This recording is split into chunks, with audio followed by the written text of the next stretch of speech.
I invite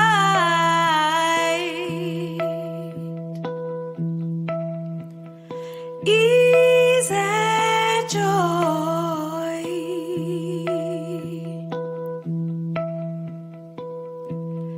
I invite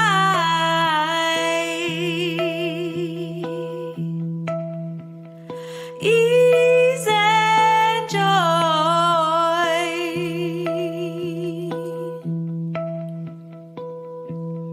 I invite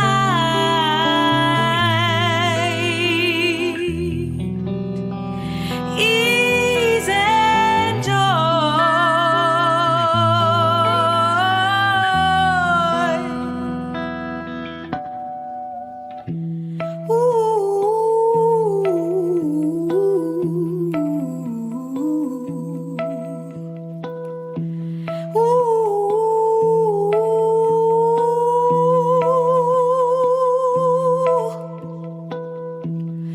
Ease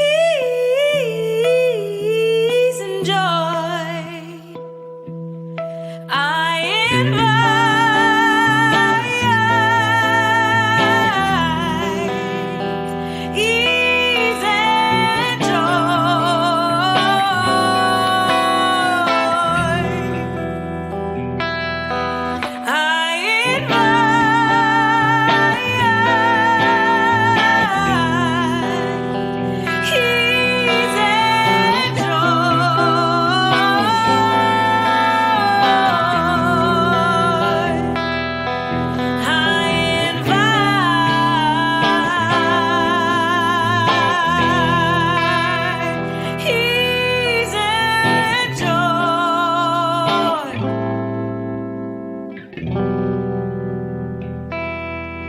I invite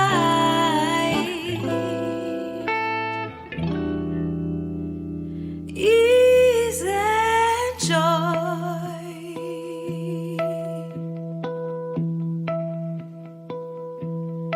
I invite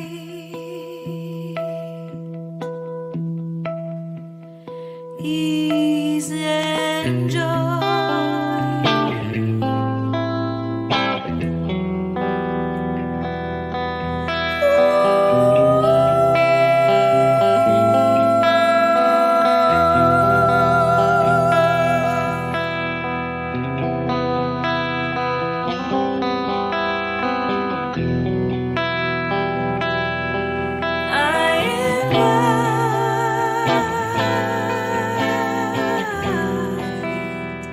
Ease and joy.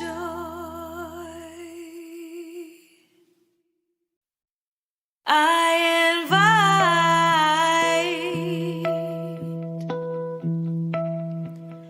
ease and joy.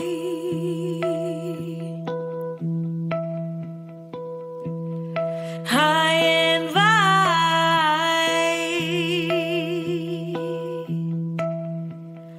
ease and joy.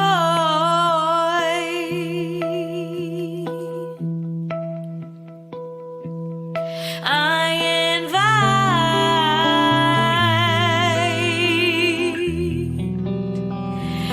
ease and joy.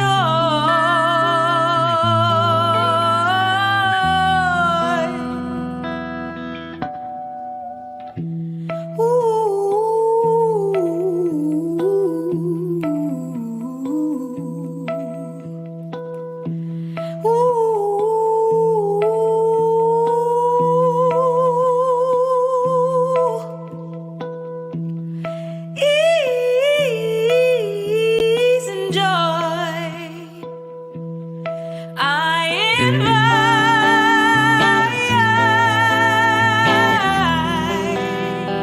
ease and joy.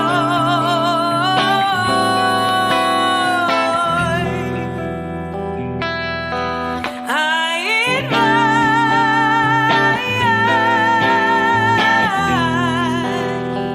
ease and joy.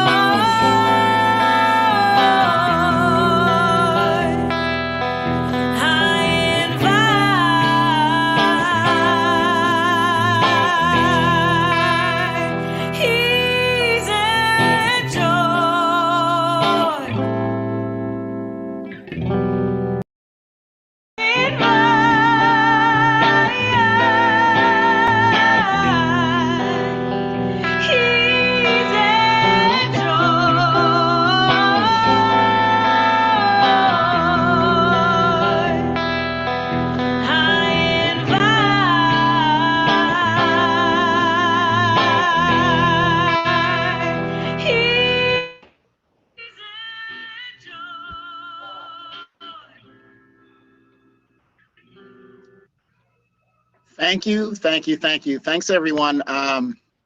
Thank you for joining us today. Wasn't that awesome? I could have listened to that music all day. Thank you, Geminelle, for providing that for us. Thank you to the San Diego Black Women's Entrepreneur Summit.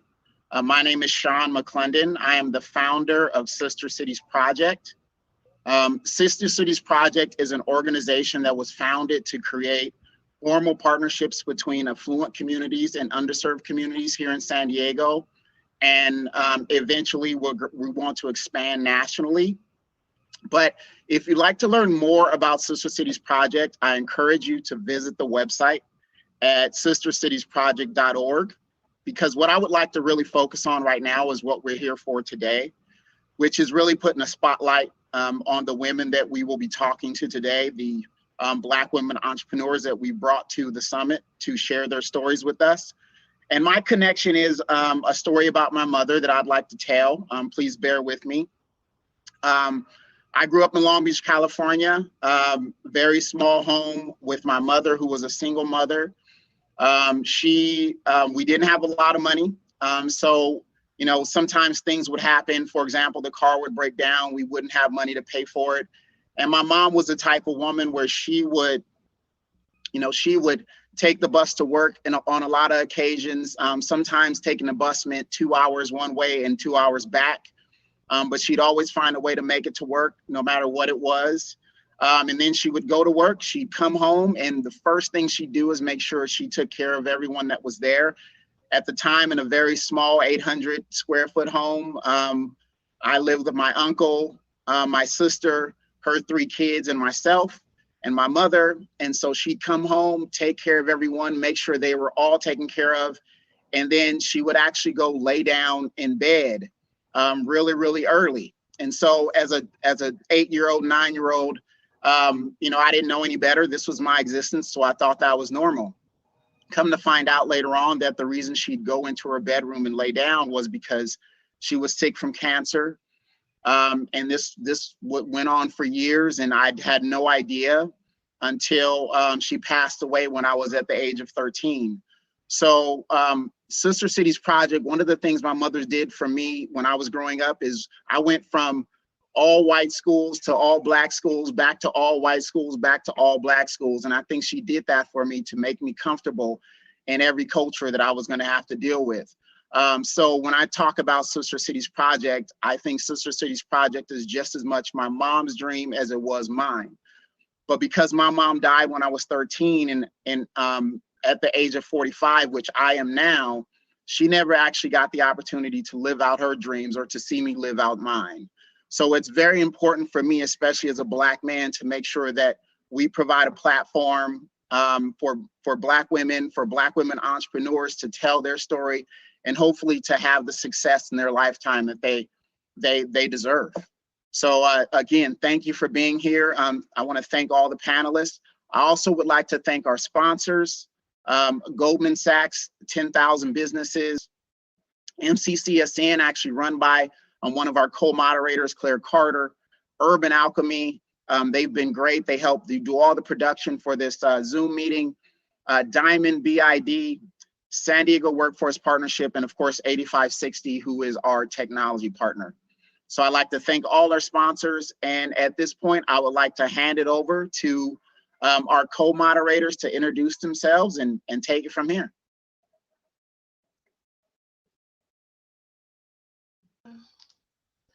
Well, hello, everyone.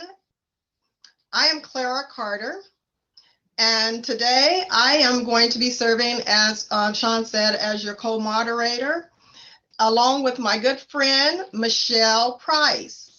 So I'd like to welcome you to Sister Cities Project Black Women Entrepreneur Summit Series 3.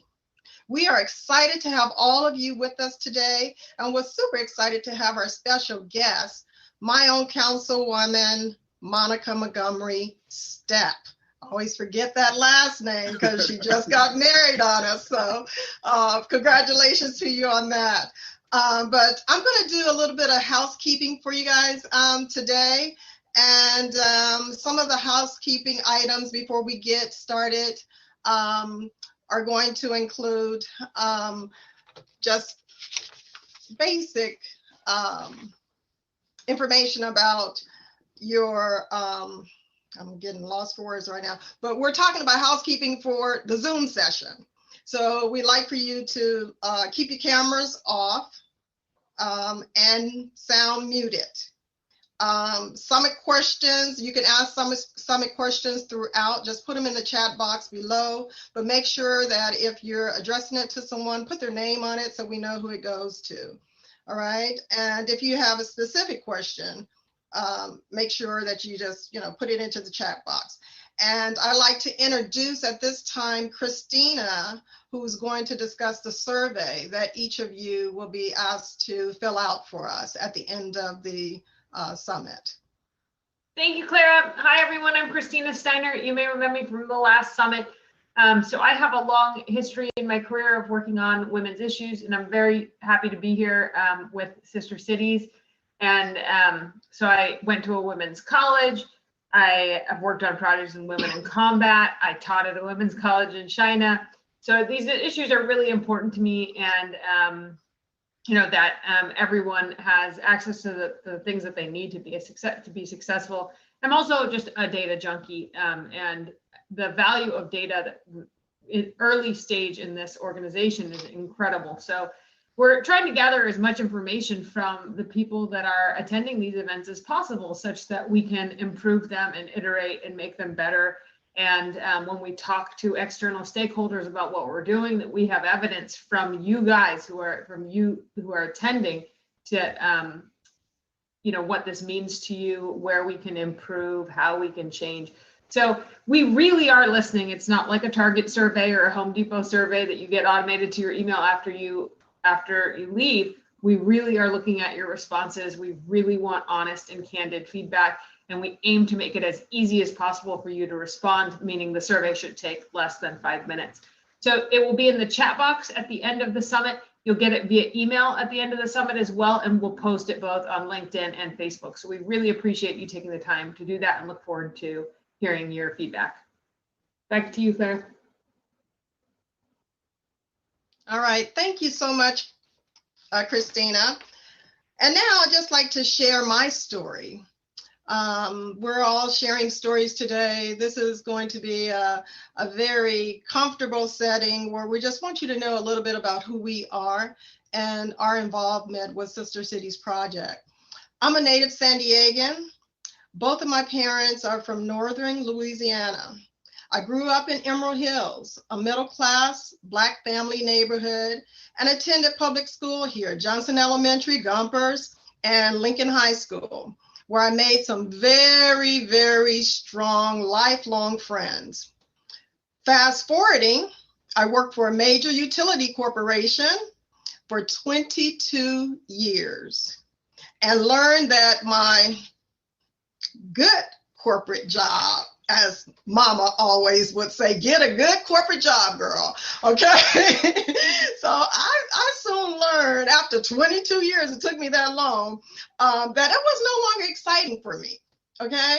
So I then decided I was going to take the entrepreneur leap of faith, all right? Not knowing anything about entrepreneurship other than watching my father, who was an entrepreneur all of my life, but I didn't even know he was an entrepreneur because they didn't call him entrepreneurs then. He just was going to work every day, making a living and providing for us, right? And that's all we knew, all right? But I soon would learn that this was how I got into this. After several successful ventures as a serialpreneur, I would then learn about meeting and event planning from someone on the sideline that said, I think you would be really good at this. So I went back to school, SDSU, and then I started my niche tourism business called the Multicultural Tourism Network, Multicultural Convention Services Network. I'm getting my own name messed up. Okay, and as a change maker, using my creative talents and resources, I produced several successful tourism programs for the city of San Diego, one of which has generated millions of dollars in revenue, putting San Diego on the map as a destination of choice for multicultural meetings and tourism. with the most recent creation of Women in Tourism and Hospitality. And those acronyms you'll see behind me are WITH. That's what we call WITH. It stands for Women in Tourism and Hospitality. This conference, which focuses on providing strategies for women professionals who want to take their career to the next level, grow their business, and build a culture of diversity, equity, and inclusion. That's the short of me. What a journey it has been. All right. So, however, I too have challenges as a Black woman entrepreneur in this here city of San Diego, America's finest, as we call it, as they call it, right? But which is one of the reasons why I decided when Sean came to me and asked me to be part of Sister Cities project, I couldn't say no. Plus it was during COVID, so I had a little free time. That was always a plus. So there's some good things that have come out of COVID, okay? So Sister Cities Project is one of them. So with that, we can all rise together. That's why I'm in this, so that we can all rise together. I am one of you. Welcome to our third series. And now I'm turning it back over, I'm sorry, to my friend Michelle. Thank you, Claire. Emerald Hills in the house. Also. Emerald Hills in the house. Emerald Hills in the house. Okay. So I arrived in San Diego, however, a different route. I arrived from Kodiak Island, Alaska, courtesy of my father, who was the chief in the military. My mother was a spoken word artist who had a degree in the 40s, in the 60s this was, and she was part of the American Negro Theater in Harlem with Ruby Dee, and a fierce community activist, as well as a substitute teacher at Lincoln High School. So she really kind of imbued me with that, with the idea that if you didn't like what was going on in your community, you have to be the one to make the change. So my family was one of the first Black families to buy a home in Valencia Park in the 60s, because what you may not know is that in the 60s, Valencia Park, Emerald Hills, and Skyline were like Rancho Penasquitos of the 60s. So that's really how it was. And so we also lived in Skyline and Canto and Emerald Hills, where I am now. I went to O'Farrell, I went to Morris and Patrick Henry, and I was bused. I was bused to Patrick Henry. And so I know a lot of people all over the city. I spent 23 years between UCSD Health and Qualcomm. I jumped ship. I jumped ship to go from a wage slave to the lifestyle I craved, the entrepreneur lifestyle I craved. And I used all that information that I learned and knowledge that I got from corporate America.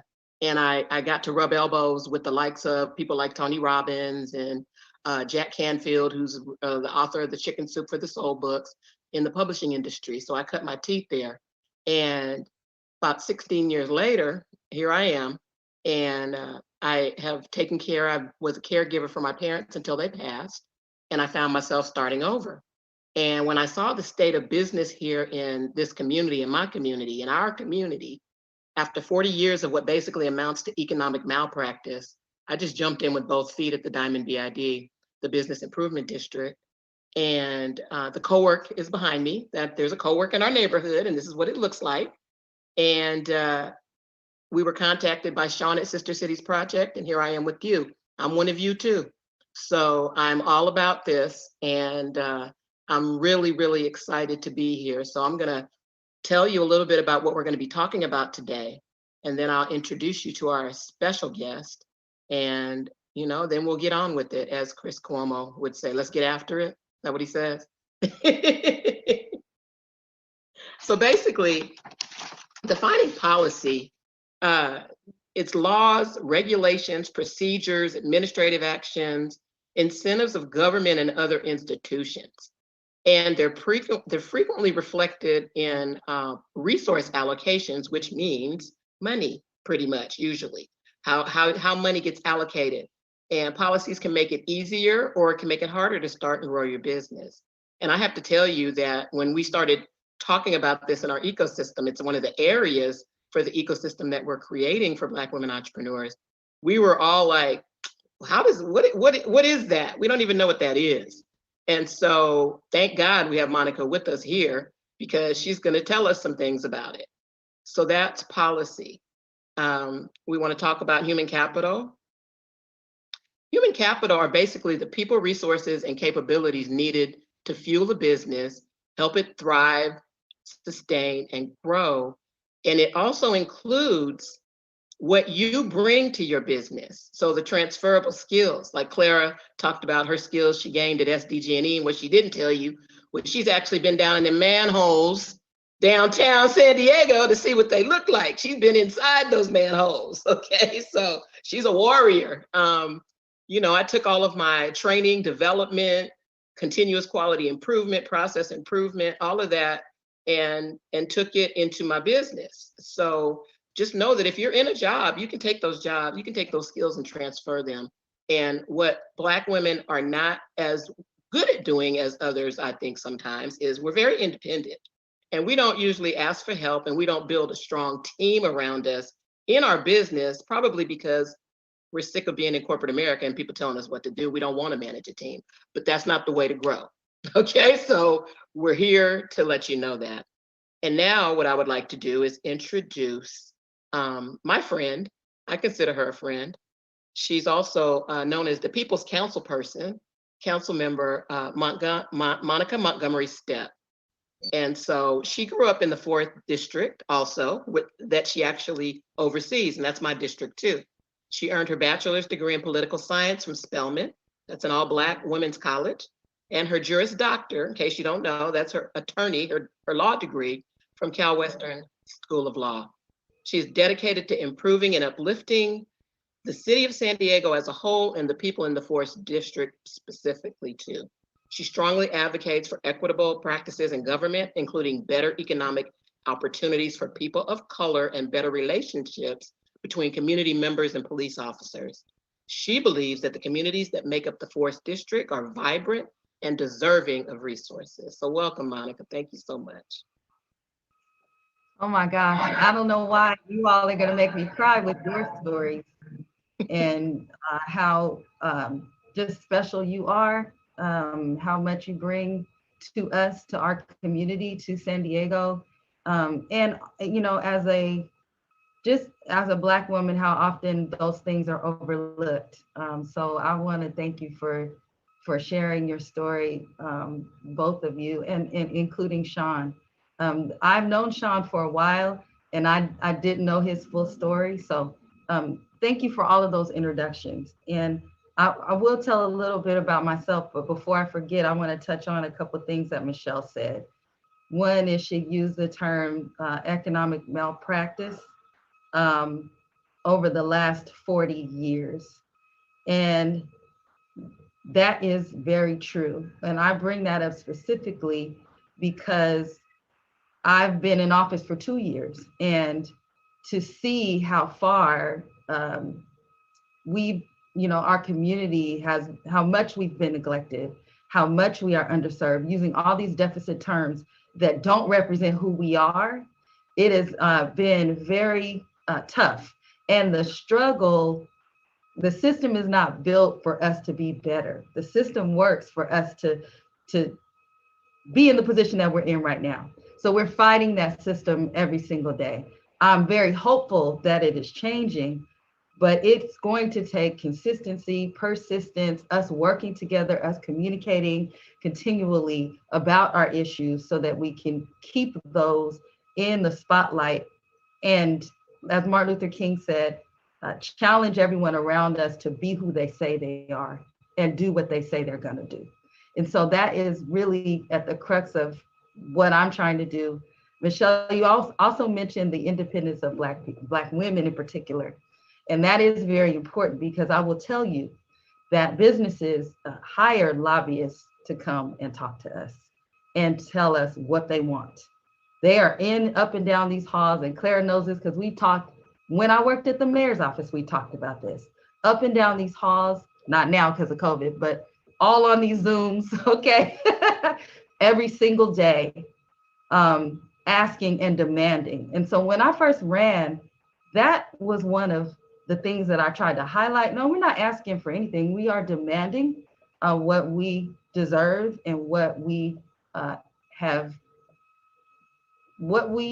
been neglected, for all of these years.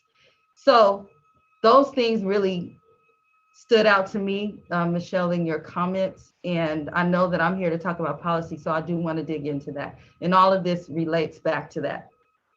I am a daughter of two entrepreneurs. My mom, real estate broker, my father, construction company.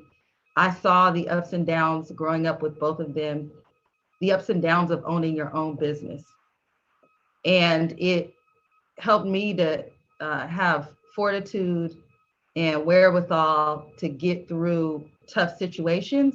It also showed me that it was really hard to be an African-American, a Black business owner in the city of San Diego. It is extremely tough. And that's where the policies come in, because the policies are created to benefit some and not all. It's the same in business. It's the same when we talk about policing. These were created on the foundation of an institution that is inherently racist. So that's why policy is important. We are independent. We don't want to ask for anything, because if given an even playing field, we could do it all. But the playing field is not even. And that's why the policies are so important. So again, thank you for inviting me here today. Thank you to all the organizers. Thank you to all the business owners who are keeping our economy going and keeping our hopes up about where we will go next. I appreciate you all so much. And I do want to talk about my capacity as a council member of the city of San Diego, so that we can continue these policy conversations. And you all as sister cities, big picture, and also as the Black Entrepreneur Summit participants, can be a part and can be stakeholders in how we draft and create our policies around economics and around resources. So for the last 2 years, I had served as the vice chair of the Economic Development Intergovernmental Relations Committee at the city of San Diego. It covers all types of things in hospitality, in tourism, interagency, binational agreements, all of these different areas that we as a city continue to venture into, the commercial marketing districts, the bids, all of those things, as we establish more for our communities around arts and culture, because that is also an economic engine and an economic machine. And one of the things that we did in that committee that will have an impact on entrepreneurs in our community, but also on economic status and job creators in our community, is building back up the Valencia Business Park development. This is something that SCDC, the Southeastern Development Corporation, years ago, when you go around the 4th District and you look at what we do have, usually it was built by SEDC with regard to economic development. And so when that was dissolved back, I believe in 2011, this property has been sitting there. I've been driving past it. Claire's probably been driving past it. Michelle's probably been driving past it. Anybody that lives or knows the 4th District has been driving past it for the last 20 years. And so what we wanted to do, and this is something that we talked about for a very long time, we wanted to build up this community, this piece of land, so that it would benefit the members of our community economically, because that was the intention behind it when SEDC invested into this community. And so through this committee, and with the help of my colleagues at the time, we were able to get through and approve a development that will keep our community at the forefront of what is one of the largest growing industries right now, which is the green industry. And so as we talk about our young people going into jobs, us finding niches in this area, being entrepreneurs in this area, I think this, in the center of San Diego, will play a big role in that. So that is something that we were able to do in this capacity. Policy-wise, there were a lot of different iterations that we had to go through. That's what's so tough about policy, because it does take patience. And oftentimes in our communities, we don't have time to go through 10 different processes to get what we deserved in the first place. But we're in a position now where if my community members bring me some tangible things that I can fight for, we will fight that fight on the inside. We may not be able to fight on the outside as much, but I'm here on the inside. And that is absolutely why I'm here, is because I have to fight those fights. I have to go through those processes or change those laws to make it easier for us to have vibrant businesses where we would otherwise experience discrimination and the like, which we all know too well. So that is my job. My job is to go through the process. My job is to do the boring things so that we can come out on the other side. And sometimes we don't see those benefits for years to come. Sometimes they're immediate, but sometimes we don't see them. That's the hardest part of my job. It is really the hardest part, because I come here every day wanting to do the right thing for my community, and I want it now because of the disinvestment of the last few decades. But we still have a system to work through. We just have to make it work for us. And that takes a while. Just as long as it took for them to disinvest, it takes some time to get us back where we need to be. I will say one more thing about resources and then open it up for questions, for 10 minutes of questions. Resources, our budget is our values document. We have been able to direct some CARES Act funding to small businesses. We have been able to, through a private agency, open up a Black Reinvestment Community Fund. We can absolutely send you additional information about that. But our policy also is the overarching policy with regard to funneling resources to the most needy. And I will say that Black people now are at the, as my friend Genevieve would say, we're at the top of every bad list and the bottom of every good list right now, which means there's major disparity.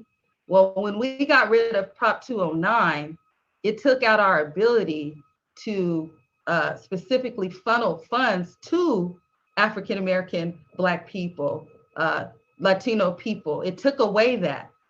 So that also creates a challenge. What we have done to get around that is we have commissioned another disparity study. I led that effort as soon as I got there. It was in the first budget that we have. We're almost done with that disparity study. It's going to show us what we already know, but it serves as a legal tool for us to be more specific as to where we want resources to go. Without that study, which is a part of the policy making, we wouldn't be able to do that, because legally we can't be race conscious and specific in funneling funds right now. That's what Prop 16 was all about in November. It didn't pass, but it would have begun to right all of those wrongs that we've been experiencing since Prop 209 passed back in 1996. So we see all of this coming together, all of the decades of disinvestment, which has resulted in our city having 0% contracts awarded to Black folks in some areas.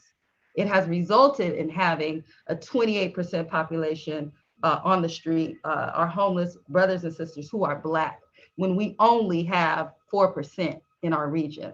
You know, those things, this is not on accident. All of these things correlate and run together, which is why policy is so important.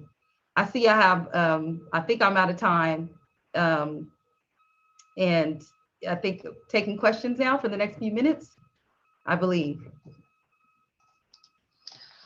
Okay, wow, thank you so much, Councilwoman.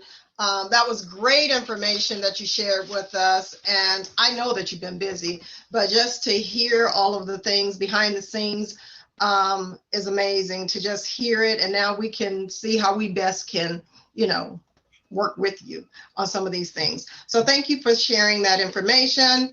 and taking time out of your busy day first and foremost, because I know you've got a whole agenda, slew of things to do.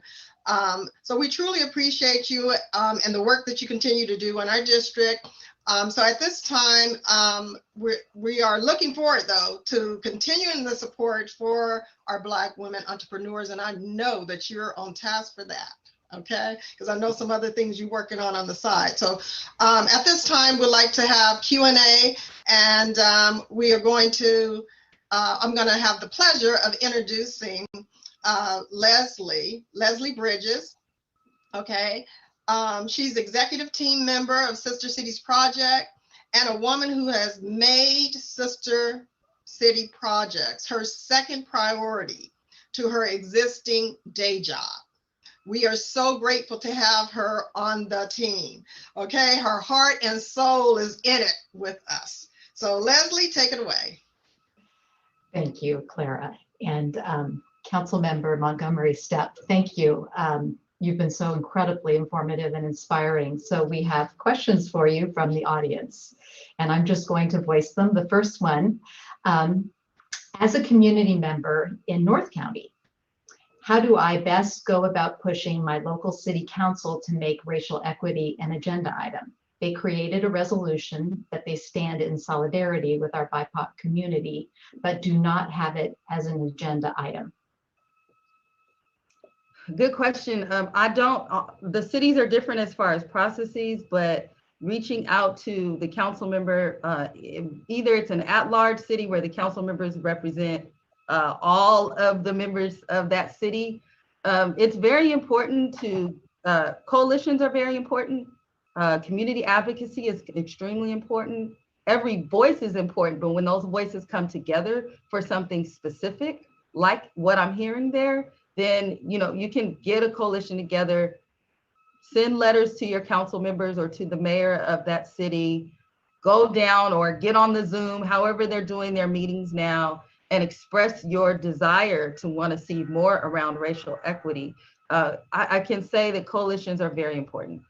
The more you have people saying and agreeing on the same thing, step by step by step, and being able to articulate that and communicate that to your elected leaders, the more successful you will be in getting those things on the mat. Not everybody is going to be as open. Electeds are different, but you also need to demand that as well. That elected leaders are willing to meet with the people that voted them in, whether we agree or disagree, whatever it is, it's very important, especially right now, to have some sort of line of communication. Thank you. There's a question here asking you to please repeat the homeless statistic and the percentage of population. I think that's a stunning piece of information, and somebody wanted to hear it again.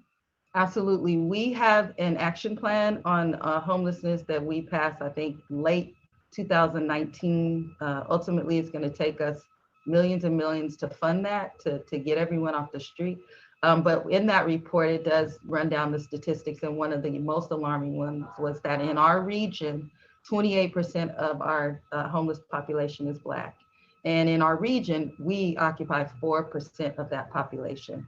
So that is stunning. And it goes to show how, these types of policies are sort of built in a systemic, in a racially systemically charged institution, will result in those types of statistics. Thank you. That's just unbelievable. There's a question, and this is kind of a simple one, but I think a lot of us are interested in this. What is the best place to go find or understand the policies that are being voted on? Yeah, so there's something in California called the Brown Act. So every entity here has to publish their agenda 72 hours before the meeting. And so we meet, usually in pre-COVID days, we met as a full city council on Monday afternoons and all day Tuesday. Right now, we are meeting for the most part an all day Tuesday. So we have some pretty long meetings on Tuesday. Usually that agenda is up that Friday before. So if you go to sandiego.gov, and navigate through there on the city clerk's office or city clerk tab. We may be able to put it in the chat, but that's how you do it. And for, I don't know exactly for each city, but there is a requirement for us to post all of the agendas online.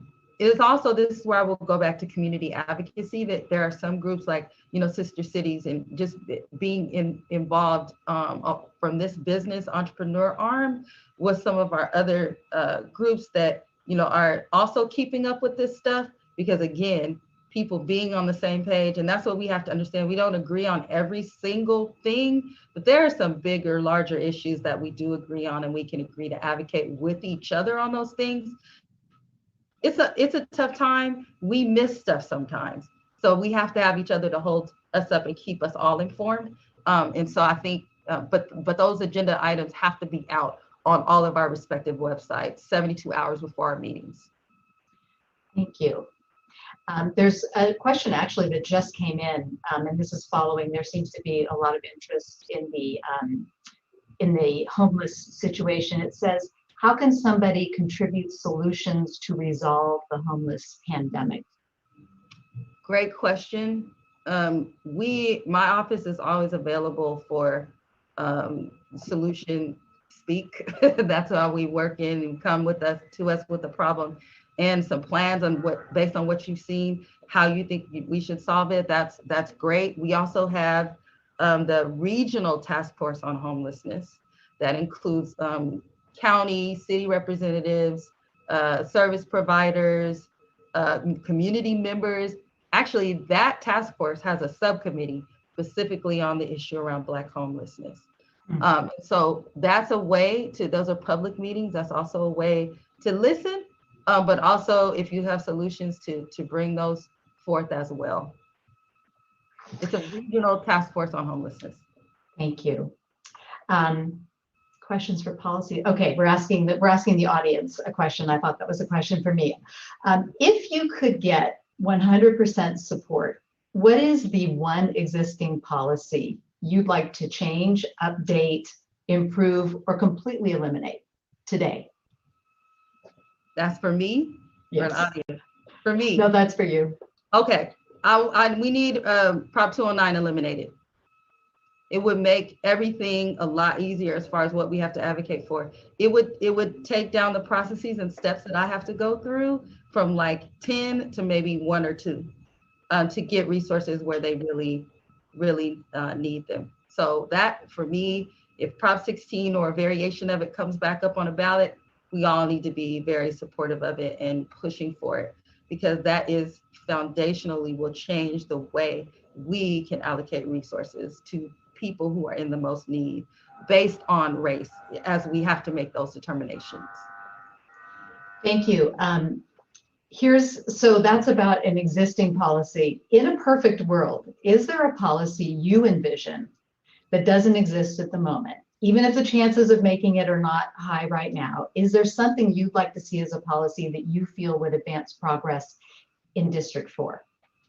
Yeah, what I would like to see is that we have standard, when we go through the budget process, we have standard equitable formulas that do put more money in our, and I would say District 4 definitely is my priority, obviously, but 4, 8, and 9 and where they intersect. There are some parts of 8 and 9 that used to be District 4.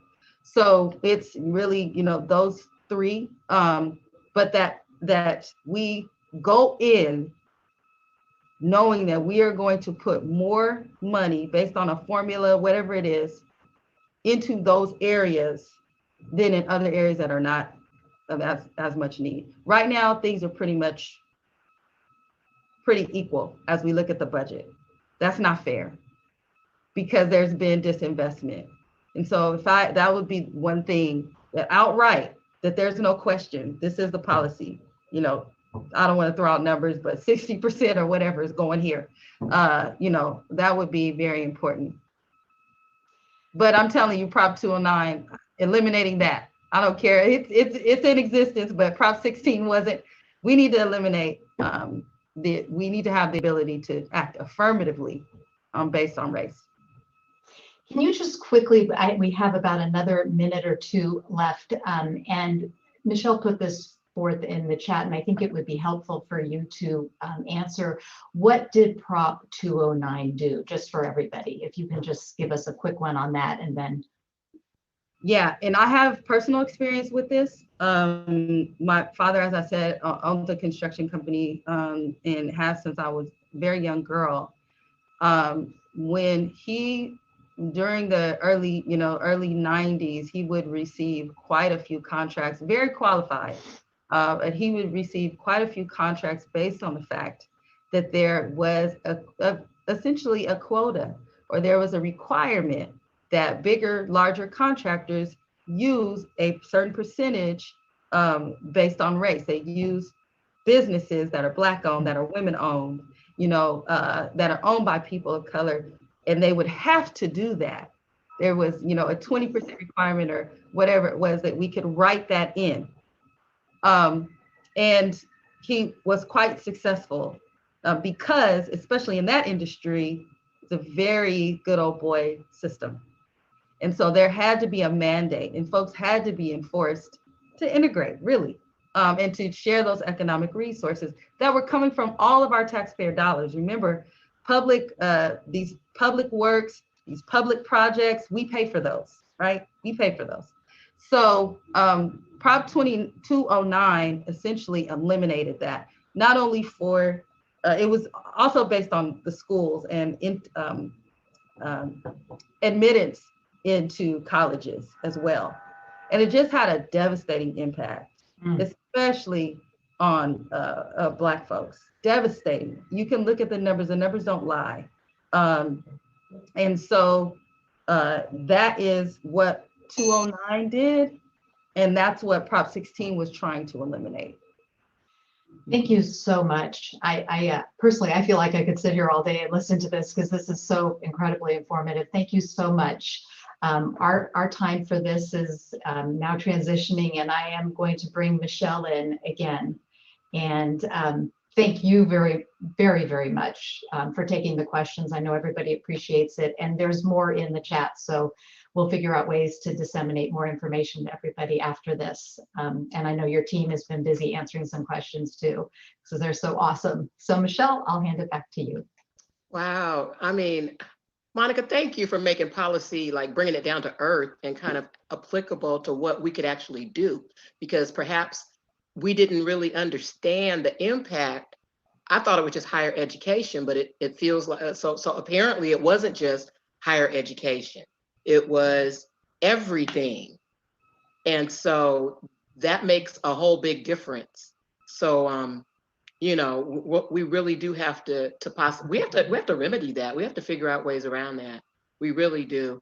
If everybody could just put up, an emoji or reaction for Monica, under reactions, maybe let's give her some hearts, let's give her some love, let's give her, let's give her her props. Okay.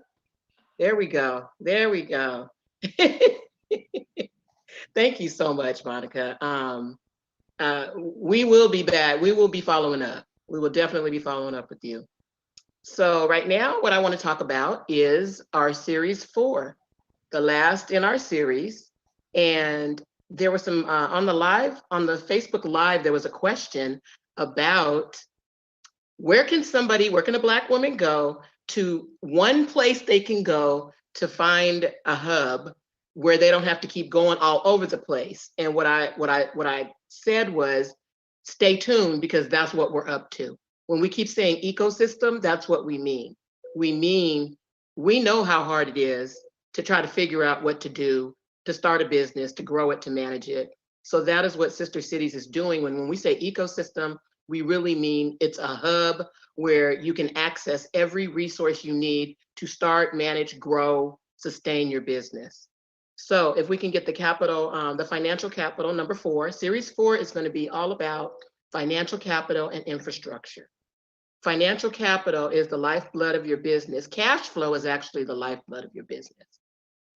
We are going to be pulling in some really people that could actually tell you how to get access to capital, because we know it's not easy. We know it, everybody hears about the PPP loans, these EIDL loans, all the CARES Act money. You know, we have a new administration in the White House. Woo, thank God. And we know that that the resources are not accessed equally. And so our role is going to be making sure that getting you ready to access that capital for your business. Infrastructure is a fancy name.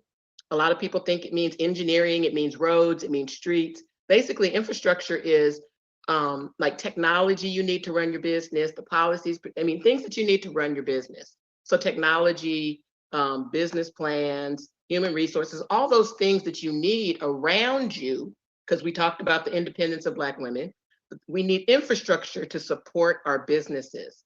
And that is another thing that Sister Cities Project is going to be about, is providing you with what we're calling an eco agency to help you wrap your arms around, getting your arms around what are all the things you need to run your business on a day-to-day basis, as well as grow it. So when Christina came on and talked about the surveys and things, we really, really need that information. And so I would like to hand it over to Clara to introduce our sponsors to you. Thank you, Michelle. All right, so we're getting some information today, and we got lots more to come. So we are so grateful today for our sponsors who have helped make Sister Cities Project Summit Series number 3 possible. As a matter of fact, 1, 2, and 3, and soon to be 4. And I'd like to turn your attention to the videos. We have some 3 short videos that from our sponsors at this time. I'm sorry, the first being Goldman Sachs. Okay.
Hey, yo, what up? It's your boy Michael K. Williams, and right now you chilling with Urban Alchemy 360. Stay up.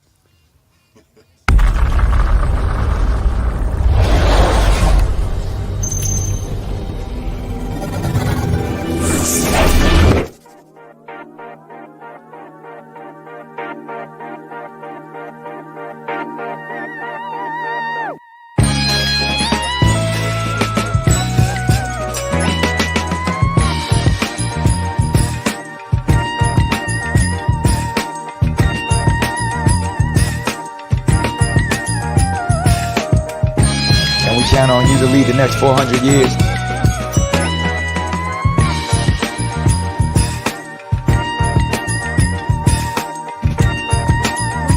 The Make a Film Foundation grants film wishes to children battling serious diseases. So far, more than 100 documentaries and 4 short films completed.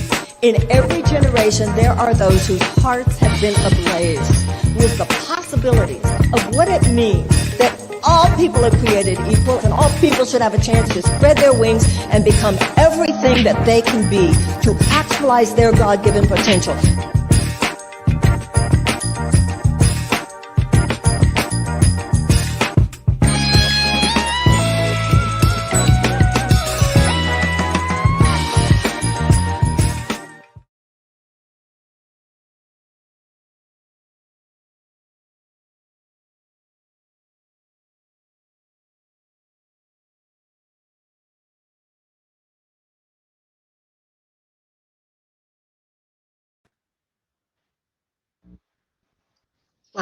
that was awesome. We have some awesome sponsors. Very nice. That Thanks was again really to great. all of our sponsors. That is amazing. Yes.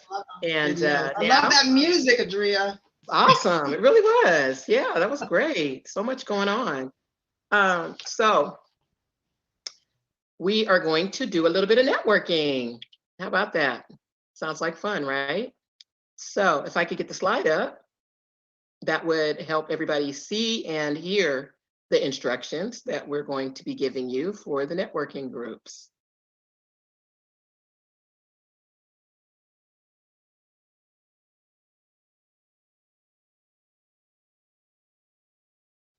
So now we're going to go into some randomly assigned breakout rooms to network for about 10 minutes.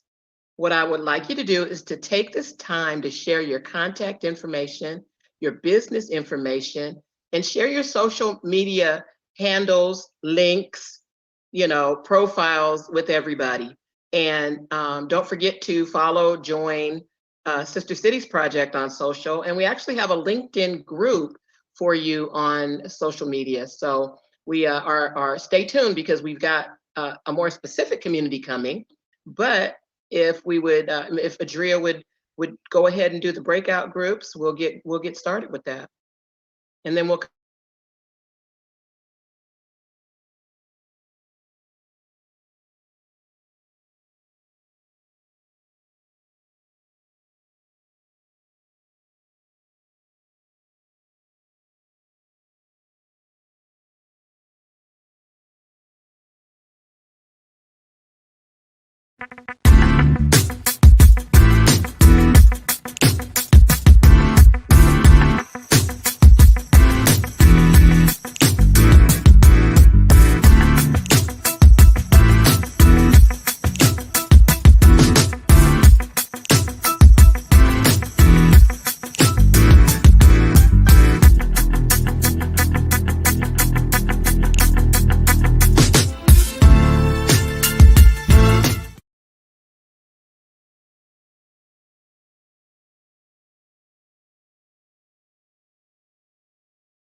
networking. Networking is just like the root of all success for entrepreneurs, right? That's what we thrive on, is meeting new people, getting resources, and it's just amazing. So did you guys enjoy it? Thumbs up or emoji or something?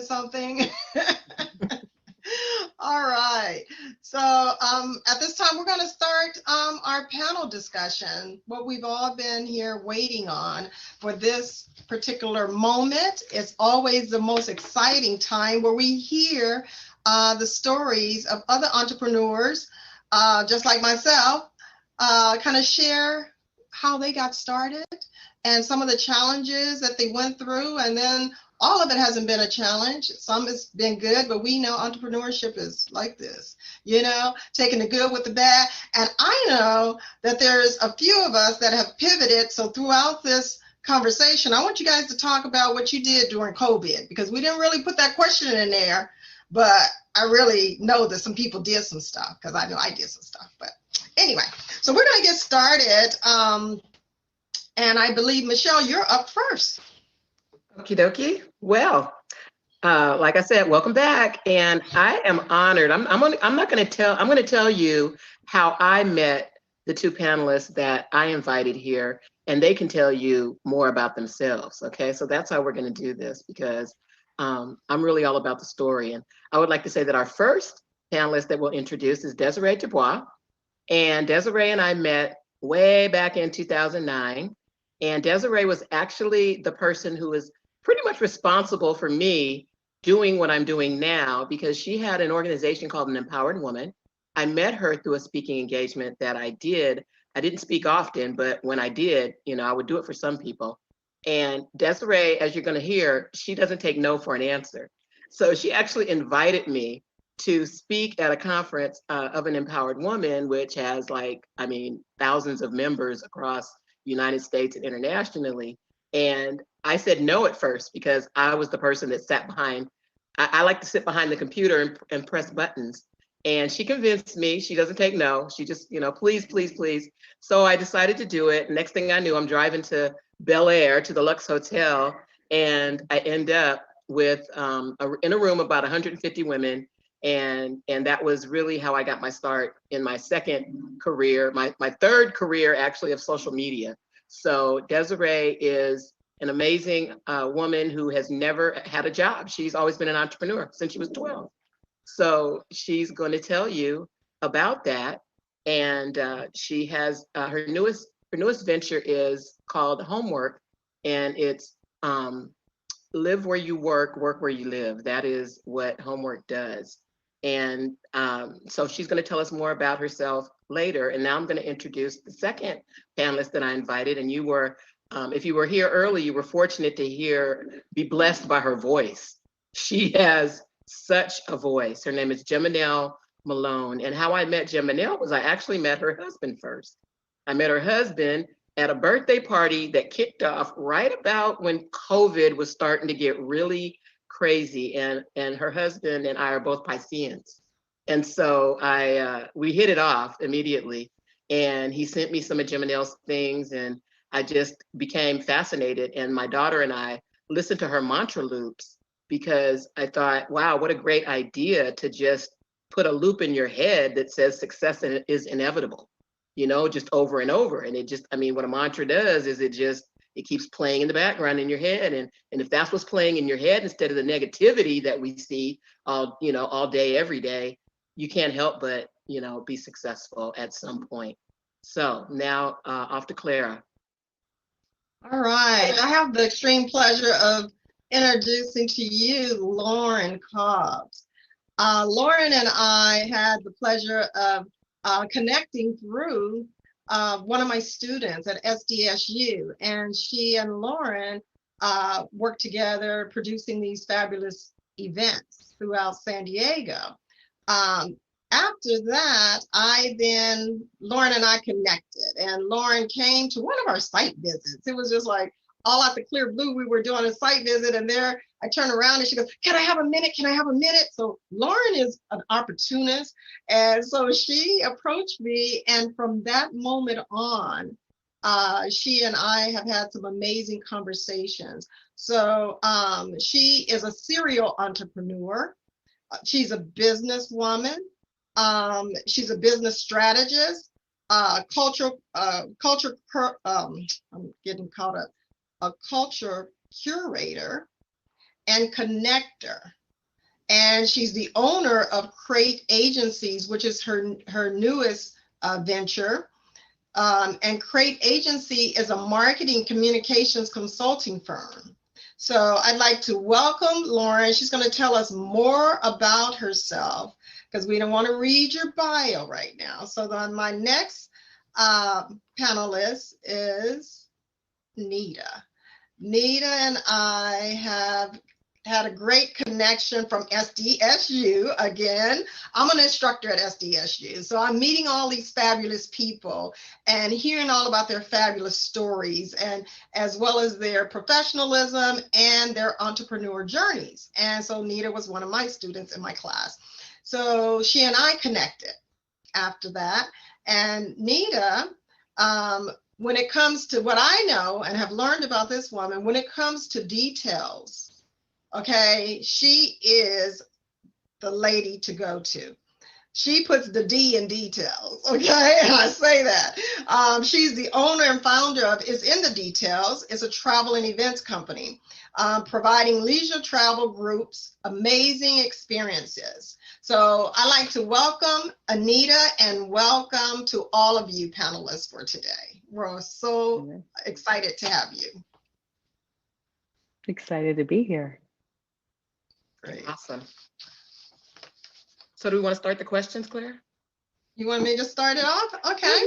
So this particular question is why, it's a generic.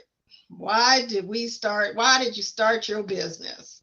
And Nita, why don't you tell us, why did you start your business? We all have a story to tell on that. Well, I think for a long time, as long as I can remember, I've always had a business, but officially not a business. It wasn't registered or the process of planning and coordinating. So I finally said, you know what, it's my time. Why not? It's my time, just do it. So I reached out and I decided that, why not? And it's been just such an amazing experience. And I think that I have so much information to share, especially with travel. I find that a lot of us, Black women in particular, are really reluctant to step out there and do that travel, whether it's solo or with friends and family. But I'm here to share all of my excitement and my skills and my knowledge about travel. And travel actually is an event. For those of you who don't know, my travel planning includes that as well. So that's why I think it's just amazing to do both, to be able to. We can't wait to get. And we can't wait to get with you on one of those travel adventures. I know I can. So thank you. All right, and let's hear from Desiree. Good afternoon, and I want to thank you all again, Sister Cities, for putting this on because I think it's amazing. I'm excited. I've been an entrepreneur since I was 12 years old, so I've started businesses when I saw a need or when I had a need. So from 12 years old, I was teaching dance lessons, taking dance lessons in the morning, teaching in the afternoon at the local recreation center. When I was in high school, I would take the candy bars that had 12 pieces and sell them 10 cents a piece. And the schoolyard, so I could get the prize for selling the most candy bars as well as make money on the side. I had a modeling school and agency. I've had a little bit involved in real estate, and I'm still involved in real estate since '89 as a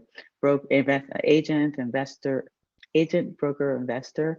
And then recently I want to get more women involved in real estate. And this when I met Michelle, and I created a company called An Empowered Woman, where women could make more educated, motivated, and build community, because that was in 2007 and there wasn't many women groups at all.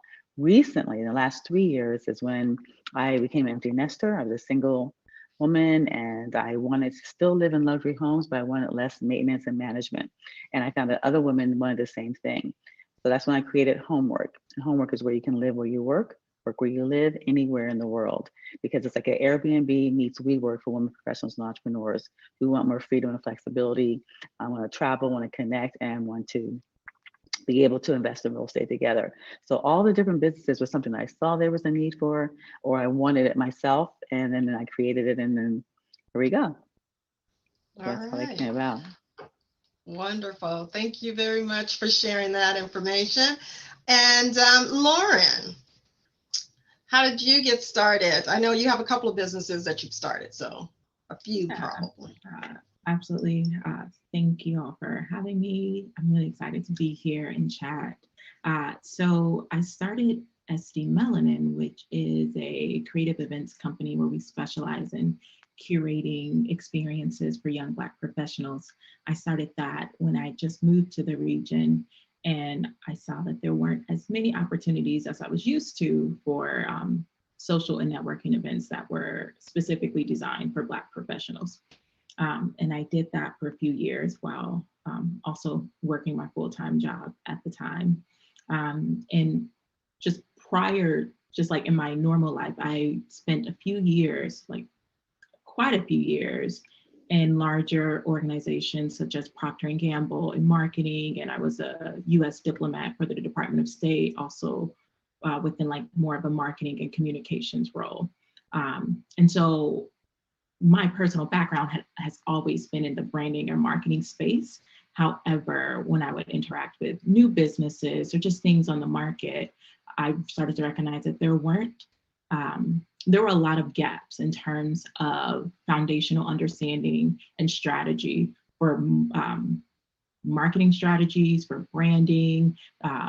There weren't a lot of conversations being had around audience-driven insights for smaller to medium-sized firms. So I said, I eventually left my role with this Department of State.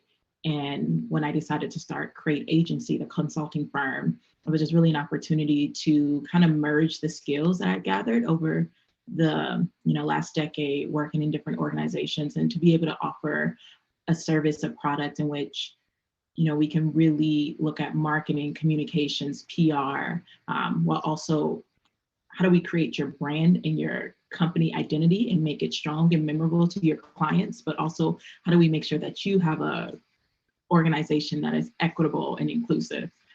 And so we also do D&I training as well. So that's kind of how I got started. Awesome. And we all have, when we start our businesses, looking at voids to fill. And that's how niches, our niche businesses are created, and transferable skills. So yes, thank you for sharing that. And Geminelle, how did you get started in your musical career? Well, I actually kind of resonate with Desiree's story a lot, because I grew up, my mom and dad were both entrepreneurs, and they encouraged me to kind of stretch that. So I also would sell candy bars at school, or I remember I had like a lanyard business for a while, and it was popping. It was so popping. They shut it down at recess. They said I couldn't do it anymore. And so it's kind of been a journey of just always trying to figure out the best way to maximize my passive income. And so I didn't even realize that I could be a business as a musician until one day I was trying to get out of some bank fees. And they said, well, you should start a business account. And I said, well, what's my business? They said, well, aren't you a musician? And I said, well, yeah, I am. And so they gave me the opportunity to start a business account, which then led me down the rabbit hole of figuring out how can I be a sole proprietor for myself? How can I set up systems so that I can, write things off and to save some money in my taxes. And so really that was where it all began. It was, I think, maybe my last year of grad school where I realized I could be an artist and be a business at the same time. And so over the past few years, I have really been working toward figuring out ways that artists can make sustainable income, how they can control control their intellectual property, and how they can make sure that they're protected, especially as musicians, because oftentimes we're in collaborative spaces and people's ideas get stolen. So creating systems and creating and figuring out how to make sure that we are protected as artists is something that I'm very passionate about. And so I recently launched the project Mantra Loops that many of you heard at the very beginning of this session today. And I went ahead and trademarked it. So Mantra Loops is now a complete and total brand. And this year we'll be launching some things. We'll be launching some merchandise, some e-courses, and some opportunities for people to really connect with the wellness space, connect with stillness, and really just changing the language that we use when we speak to ourselves, especially as Black people. I feel like oftentimes we are left out of the wellness space. And so with Mantra Loops, it's really just making sure that the wellness space is inclusive, because we deserve healing as much as anybody else, and probably more than anybody else. So that's where things are headed with my business. And it actually took a little bit of conscientious thought on my end to say, oh, well, do I belong on this panel with all of these women entrepreneurs? Because I hadn't owned a business before, but looking at myself as an independent artist, that is a lot of it is the work that we do aside from the creative. It's an administrative, and there is definitely a fire that I have for being an artist entrepreneur. So thank you so much for having me. Thank you so much. Thank you so much. So I'm going to ask the next question, and I'm going to start with Nita, since we started with Nita the last time. Okay. And so Nita, what do you do best in your business, and what, if any, transferable skills did you bring? Because I think we want people on the call to understand that you can bring skills to a business that you're using all the time. So if you could speak to it in that way, that would be awesome. So what skills do you bring? I know you're missing, do you put the D in details? So, you know. Not only do I do that, but so, what I bring to my business is, I think, a fun and yet sophisticated type atmosphere. So I really focus on doing events and trip planning in a luxury type of way, but affordable at the same time. My regular 9-to-5 gig, 25 years of this, is a program analyst for a major defense contractor in San Diego. So I often use that skill set to my business of travel and event planning, because I'm always trying to analyze the problem and provide a solid and obtainable solution, which is what I do at my 9-to-5 gig. So I'm finding a solution for you within my travel and events business and making sure that it is solid and it is an obtainable request. So with that being said, I do have a degree from San Diego State in public administration, and that as well has also just kind of paved the way for being able to analyze things and to, again, provide a very, very solid and obtainable solution. I do think that those transferable skills have been, especially from my 9-to-5, as far as being able to meet deadlines and provide timelines. It's just so important to make sure that we're always on time. We're always delivering. Our deliverables are up to par. So I think it's very important to be able to do that within the business. Thank you. Awesome, thank you. So Desiree, you're up next. What do you do best in your business, and what transferable? You've always been an entrepreneur. So in your businesses, across your businesses, what do you think is the thread? I think what the thread is, and I think it's because across the businesses that, when you're doing that each time, it's like it's a startup, you're starting up. So I definitely bring focus.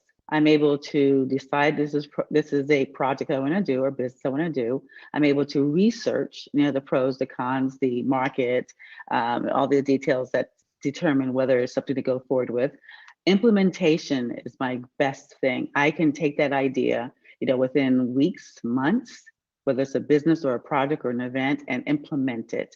I'm able to focus enough and discipline myself to implementation. And that's the key for any business, being able to implement. Along with that, I'm able to follow through. I fall short on that, not necessarily because of the, because it's, it just falls, it's time and being able to do that. But I know the follow through is one of my best implementations because my communication with people, being able to network and being able to make connections and to source. Being able to source is really a good thing. My background technically is in motion picture production in college, as well as business administration at USC. And I found out really later that it was marketing was my major, and that is I really am able to market. I do multimedia marketing. I teach and coach on multimedia marketing, utilizing the different avenues such as from the basis of NLP, neuro-linguistic programming, being able to do the audio and the video and the written word, as well as the live events. So I'm able to really just take a concept, do the research, implement it, stay focused, connect, and market it. So those are skills that I bring to the business, be able to make them successful. And most of 99% of them have been successful. Well, that is it. That is the one skill. Execution is the thing. If you can't execute, you can't do it. So if you can't execute, you better find somebody who can. So seriously. We all have the ideas. We all have it. Exactly. That's really important. Loren, when what do you do best in your business? So what education or skills did you transfer to what you do? So I'm a strategist at heart, whether it's business strategy, brand strategy. I'm always thinking about what's the big picture and how do we get from the start to the finish with a very clear and detail oriented process map. So I'm like, what's the best route to go? What makes sense for the budget? What makes sense for the outcome and the goal? And I'm also an internal devil's advocate. So I'm also thinking about, okay, now, how can this all go bad? And how do we solve this problem before it all goes bad? Like, who's gonna be the naysayers? How do we address this issue first now? And so that's what I do at the core. No matter what I'm doing, I'm implementing those skills to get it done. And so what did school teach me? So I got my undergraduate degree in economics from Purdue University, and then I got a master's from Columbia University in New York. But transparently, they taught me how to think in the box. So there's solutions that are in the box, and sometimes those solutions work. They're great. You can use them, put them in your toolkit. But my life experiences taught me that there are a lot of solutions that are completely outside of the box. And that's where work experience, that's where just life experience, that's where talking with peers and collaborators and learning from other people's mistakes, that's where you start to understand that, okay, there are a lot of solutions out there, there are a lot of routes out there, and there are a few that will probably get you to where you want to go. So yeah. That's, that's impressive, and it's the truth. I'm a systems thinker too. Can't help it. I can't help it. So I'm going to be a devil's advocate. I'm going to always say, where's this going? Or what's the possibilities, right? What are the possibilities, options?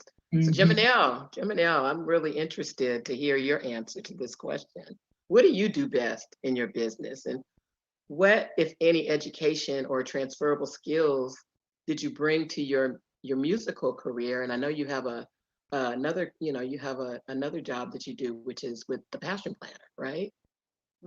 Yeah, so I would say, since to segue off of Passion Planner, I am a detailed planner. I like to see things from start to finish. And so I'm really, really good at taking ideas and turning them into small steps to make them actionable.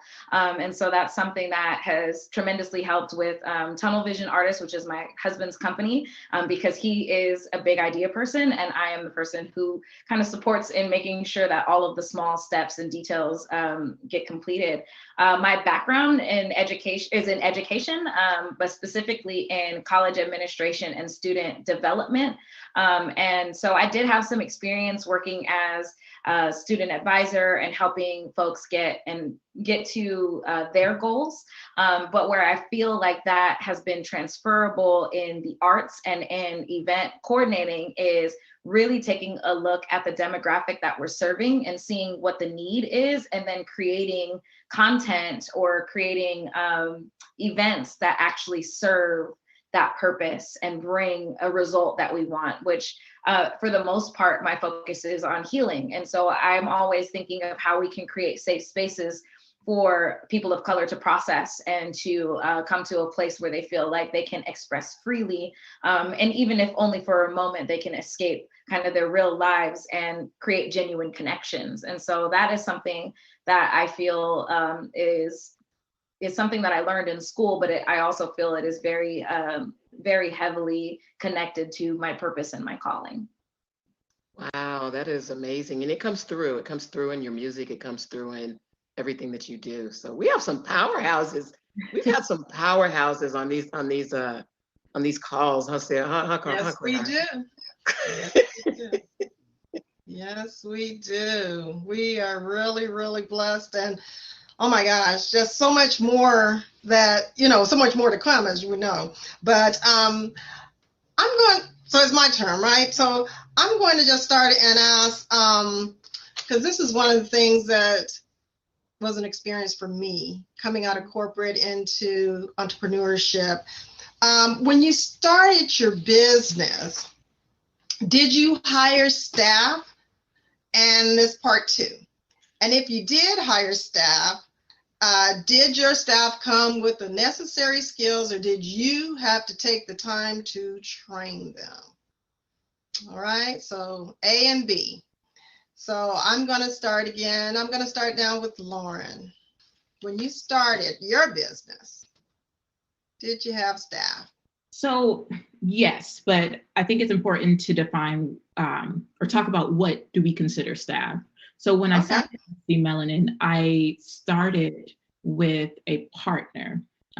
Before it became SD Melanin, like before we launched, I started with a partner. And I think it's really important to think about, are you aligned with your partner? Do you have complementary skills with your partner? Do you guys have the same level of executional goals? And so I quickly learned with that partner that we weren't aligned. And I don't believe in holding on to dead weight. I think it serves no one. So I quickly communicated that the partnership was not for the best of us or for the organization. And then I moved forward as a solopreneur. However, I had wonderful people who started volunteering, and then I transitioned them to interns, paid interns, and then I transitioned them to paid staff. And I think it's great to have people donate their time for free, but I don't believe in working for free. And I don't believe in forcing other people to do that, especially not over a long term. And I think there's a lot of problems with internships as we look at who has access to them and what economic background do they come from where they can just give away time for free, because time is money. And 2, did they have, that's the other thing with the skill sets. When people are giving things to you, you can't be that picky about what do they come with. And so if I needed people who could execute and came with skills, then I needed to pay them for those skills. And so I kind of used the same model with Crate, but instead of like starting with volunteers, we just immediately came with, paid interns after 3 months. If it went well, we transitioned them to paid staff, contractors though, because it's still a small agency. And so and I don't need them full time. So does it make sense to bring them fully onto my payroll? You have to really look at, does a 1099 contractor make more sense for you and your business at that stage versus an employee? The other thing is skill sets. For me, if you know how to think and you know how to execute, then I don't almost care what skill sets you have when you come in, because I can quickly teach you something because you know how to think, you know how to learn on your own, and you know how to get to the process of executing. And you know how to ask for help after you've tried your own solution at least once. And so I really look at, okay, when I'm interviewing people, do I think they can think? Do I think they have common sense? Do I think they can think on their own? And do I think they have the ability to be a self-starter? I'm an entrepreneur. I don't have a ton of time. And so I need people on my team who can dive in, kind of teach themselves, ask for help when they need it, and we both can grow together. Beautifully said. Okay, all of those things. I so ditto. All right. I've gone through some of those same challenges, and I'm loving what you said when you talked about, you took what I asked you about staffing and you transition it into, what is real. And that is what happened to me as well when you don't start with staff, but then you're looking at, getting volunteers, which transfers into interns and so on and so forth. So thank you for sharing that. And Anita, next is the same question to you. When you first started, did you hire staff? Well, I'm fortunate for me. I'm just starting out, so I am all new. And so for me, for the jobs or the tasks that I needed assistance with, I did have volunteers to come in. And just recently, actually, when I transferred over from face-to-face events to virtual events. So my thing now that I'm doing are exclusive event boxes for events.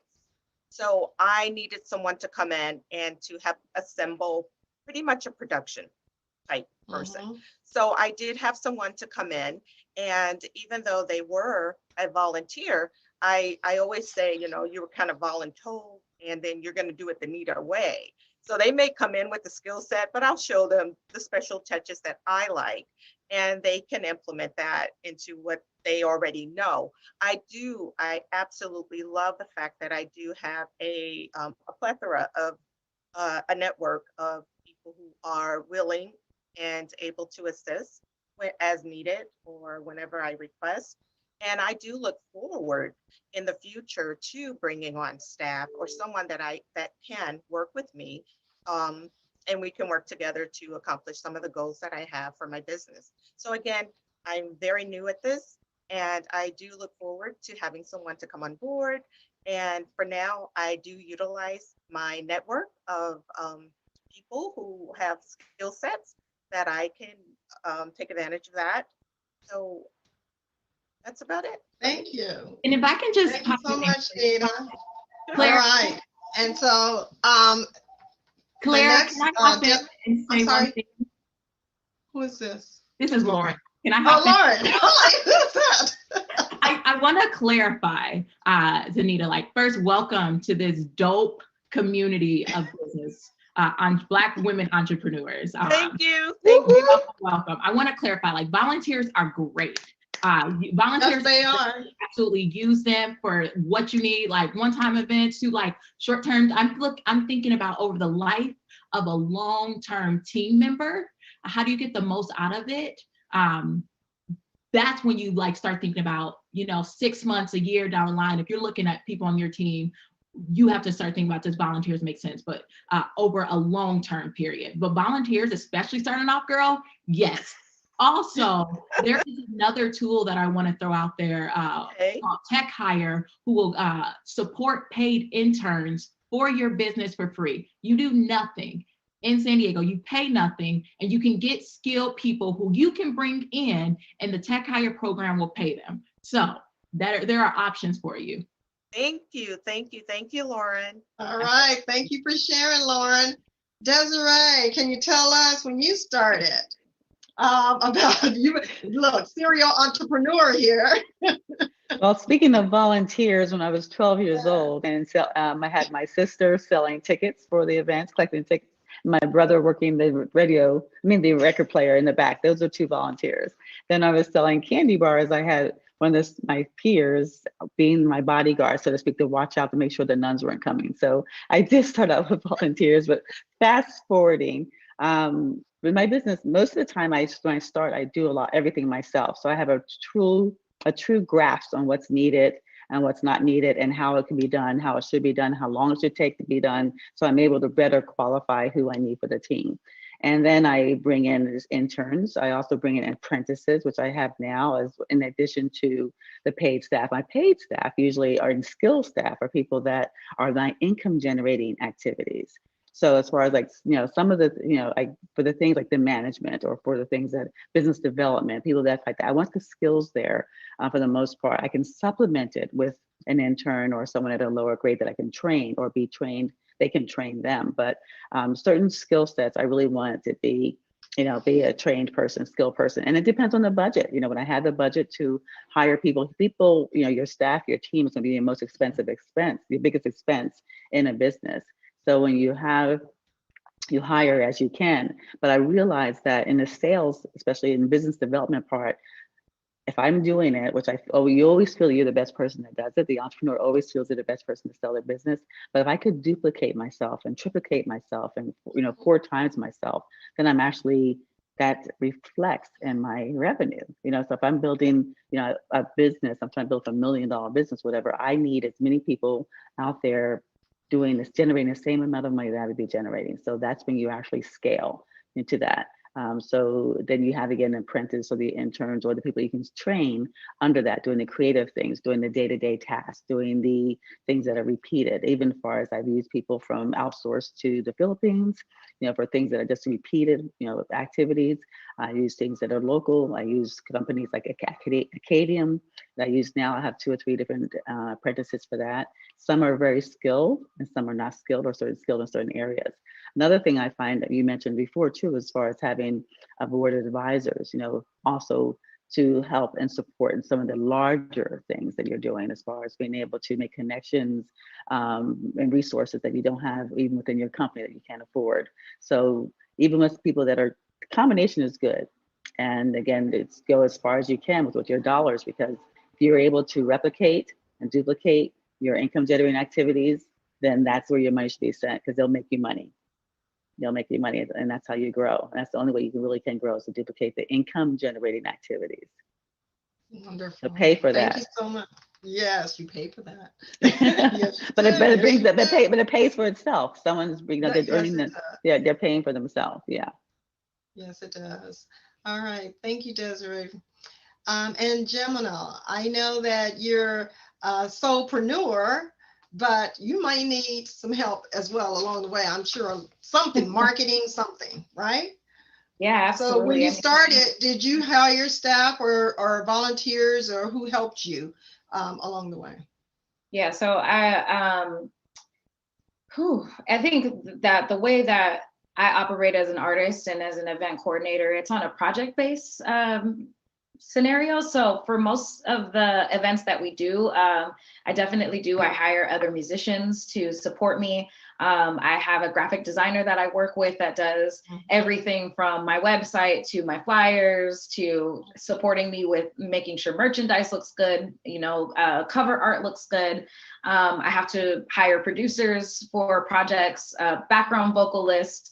And so, depending on the project, I definitely have hired other people to kind of support, videographers, photographers, all of the things that make an artist look good. It takes other people to do that because, there's no way that I could be behind the camera and in front of the camera at the same time. Like, it just doesn't work for me that way. So, I think as I am working on expanding my brand to be more than just music, I am starting to jot down the different things that I'm learning from working for a company like Passion Planner to see what kind of steps you need to develop a team to run as successfully as a multi-million-dollar company would.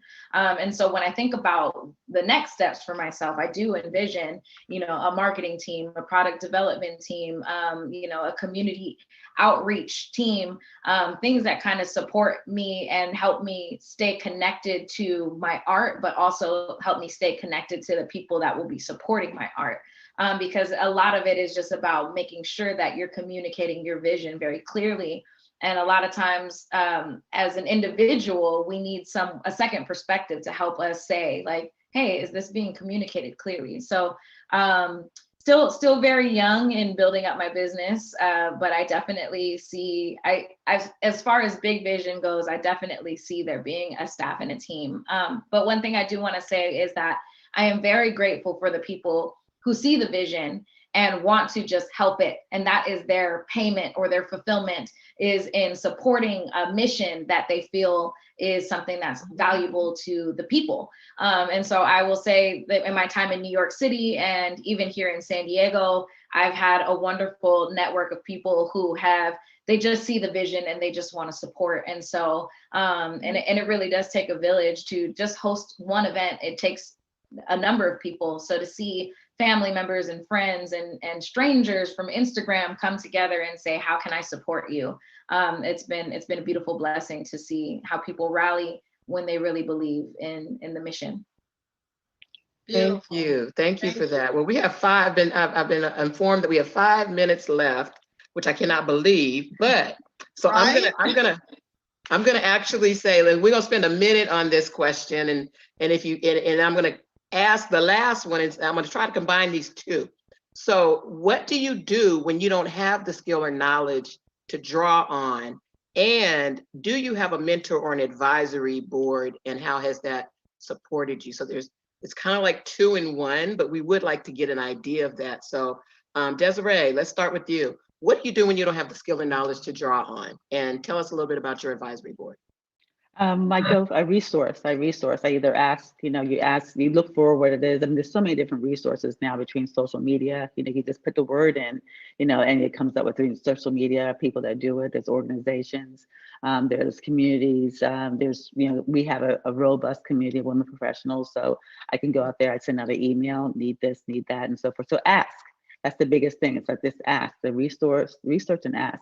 My advisory board, initially, it's funny because I don't have a mentor. I have many, many mentors in the sense that how I built the podcast by Guy Raz on NCR, those are my mentors. I listen to their stories and day and night, and that mentors me.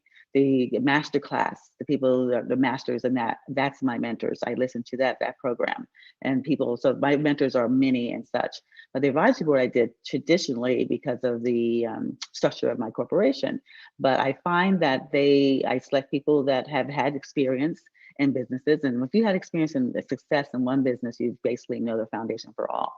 And they have resources and they're available. And like the young lady said before, is that they have a passion. If someone's on your board, they have a passion. And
who I lean on for support and, ideations and things like that. Oops, I'm muted. Okay, Geminelle, you're up. So what do you do when you don't know something? And do you have mentors or an advisory board? Yeah, I'm total millennial when it comes to this. So definitely looking at Google, looking at YouTube. I read. So if there's a book that can teach me something about how to run my business better as a musician, like I have a few books just behind me right here that I lean on when I have questions about the industry and how to kind of shape the way that I'm going to approach music. And so I definitely have, like Loren mentioned, I go to Loren with ideas when I have them. I'll just text her and say like, hey, we should do this for the artist. Or, my husband is a big thought partner when it comes to just ideating and strategizing. And then I do lean on other artists as well to see like, okay, what path have you taken? How has this worked for you? And I feel like that in itself is strategy, because a lot of times when I am unsure about how to move forward in a situation, if I just reach out to my network, a lot of times they open up a complete door for me and they're like, well, here's the answer to your problem. You can just walk through this door. And so, my biggest resource is absolutely the people that are around me. And, that's something that's intentional. That's great answers. Great answers. Nita, you're bringing it up, girl, closing it out. How about Well, you? I'm gonna close. I'm gonna. What do close you it out do? Yeah, what do you do? Google. I think the ladies answered it perfectly well, because all of those things that they mentioned are the things that I do. I do read a lot. I love using my network, people that I know, bouncing out ideas off of them, because sometimes you don't know. Starting out, you think, oh, this sounds great to me. How would it sound, or how would it benefit someone else? So I always like to use my resources, my family, friends, people who are in the know or who I trust, basically. But I think the ladies answered that spot on for me. So Well, thank you. So this is my favorite part of what we do, is listening to y'all, because sometimes you hear something that gives you an idea and you're like, oh, I never thought of that before. Or now I know all these detail-oriented people. Just wait. Because definitely that is not my gift. So now we're going to start some Q&A, and I'm going to reintroduce Leslie, bring her to you, and she's got some questions from the audience. Thank you. Wow, this has been amazing. All right, I'm going to jump in because we're probably not going to get to all of them, and my timer's on for 15 minutes. And I think just go ahead, Nita, Desiree, Loren, Geminelle, the way we've been doing it, if that's okay with everybody. First question: there was amazing success illustrated here. What was one of the biggest wins in your business? Please just tell the story, and there's just so much to learn from that. So, Nita. Well, that's so ironic, because recently I hosted a virtual cocktail party, and I put together or curated these amazing event boxes, and I curated them and mailed them out to 24 ladies across the country. And I did have a little negative feedback as to, why are you doing this without cost?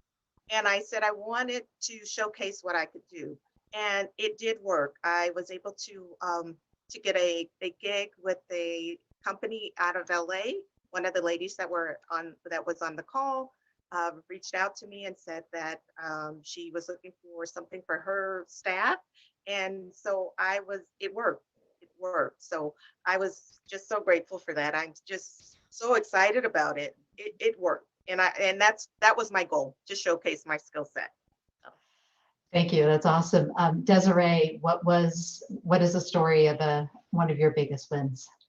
One of the things I'm passionate about is that identifying a win every day. Every day you make it to the next day is a win. I mean, just as a whole, especially as an entrepreneur, because we have, like Michelle described earlier, it's a journey.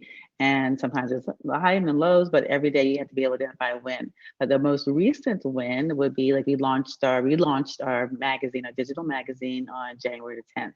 We relaunched our Second Sundays. We did it for 12 years. We had Second Sundays, and they were all in person. And Michelle's been and spoken those different events, but it's been, it's been down. So we just did it virtually. We launched that. We launched a 12-city tour. So every month this year, no matter what, we're going to go to 12 different cities and host our second Sundays. We relaunched our host property. So we relaunched, a lot of things that had been on hold last year and things that we just didn't know how we were going to do, what we were going to do, and how long this was going to last. We just pivoted and just launched everything virtually. Our book club, our masterminds, we launched a store where you can shop Homwork. I mean, we just really decided to just take it out of the box so that not only ourselves know that we're going forward, but the world to know that we are unstoppable. And that was our win. And stay tuned, because now February 14th will be our next edition of our magazine, and we'll have everything there as well. So, but every day, count every day that you do something, it's a win. Thank you. Loren, would you like to answer the question? Yeah, I really loving all of Desiree's answers, because I agree. I kind of think about things as like a whole, big picture. And so for me, I think about, for SD Melanin, I can look at the numbers and say, oh, we've created, within 16 months, we grew to a 6-figure business. We created nearly like 50 million in revenue to the city of San Diego.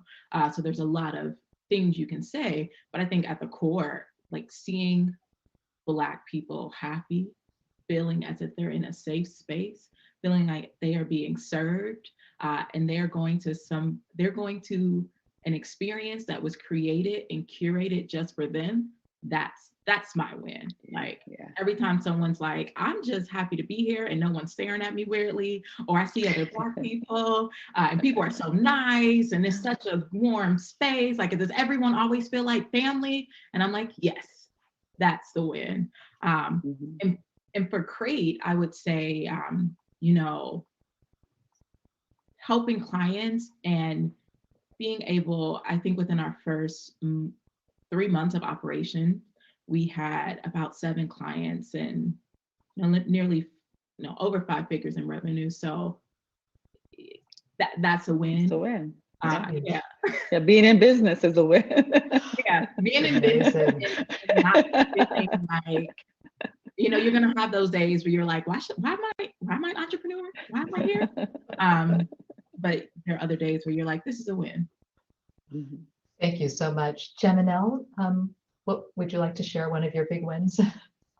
Yeah, sure. I'm actually having trouble thinking of it. And I think it speaks a lot to what Desiree and Loren were saying, is that just being in business is a win, especially as an artist. I think if we speak directly to, how the pandemic impacted artists, one big win for me was that I was still collecting residual income from a project that I did in 2016. And so even though all of my gigs were canceled, I was still making money off of an older project, which I think is a big success as an artist, because artists really took a hit this year, or this past year, and continuing to take a hit even now.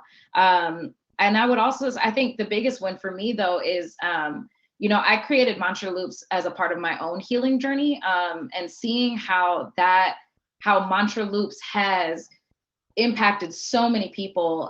It is my most largely streamed project. It is, being heard all over the world, and it directly and mostly resonates with women of color.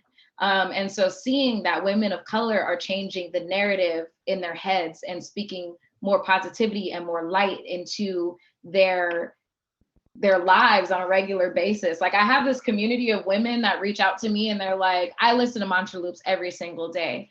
And I dance to Mantra Loops, and Mantra Loops got me through this meditation challenge I was doing, or Mantra Loops got me through the pandemic, or Mantra Loops, got me through a really tough time.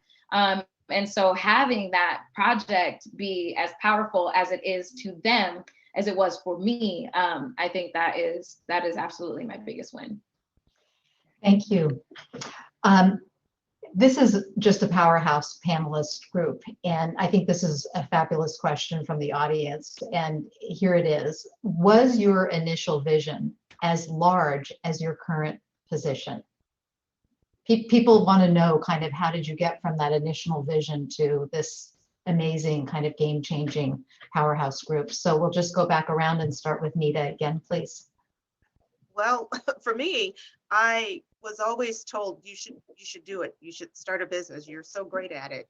It wasn't until I planned a party for myself, a birthday party in Belize with 18 people, and they didn't know each other. The event was just absolutely amazing, and people wanted to continue and carry on. And I thought, why am I doing this just like as a hobby again? Everything I was doing that led up to where I am now, I consider it as a hobby. But also it was a time of learning and a ton of lessons learned. So I was able to bring all of that and present it into what I'm doing now. And I think it's working. Again, I'm the newbie here, so we'll see how things go. And I'm grateful for that journey to where I am now. So I'm still learning, still growing, and I'm very excited about this. And I'm so excited to be here. Thank you. Desiree.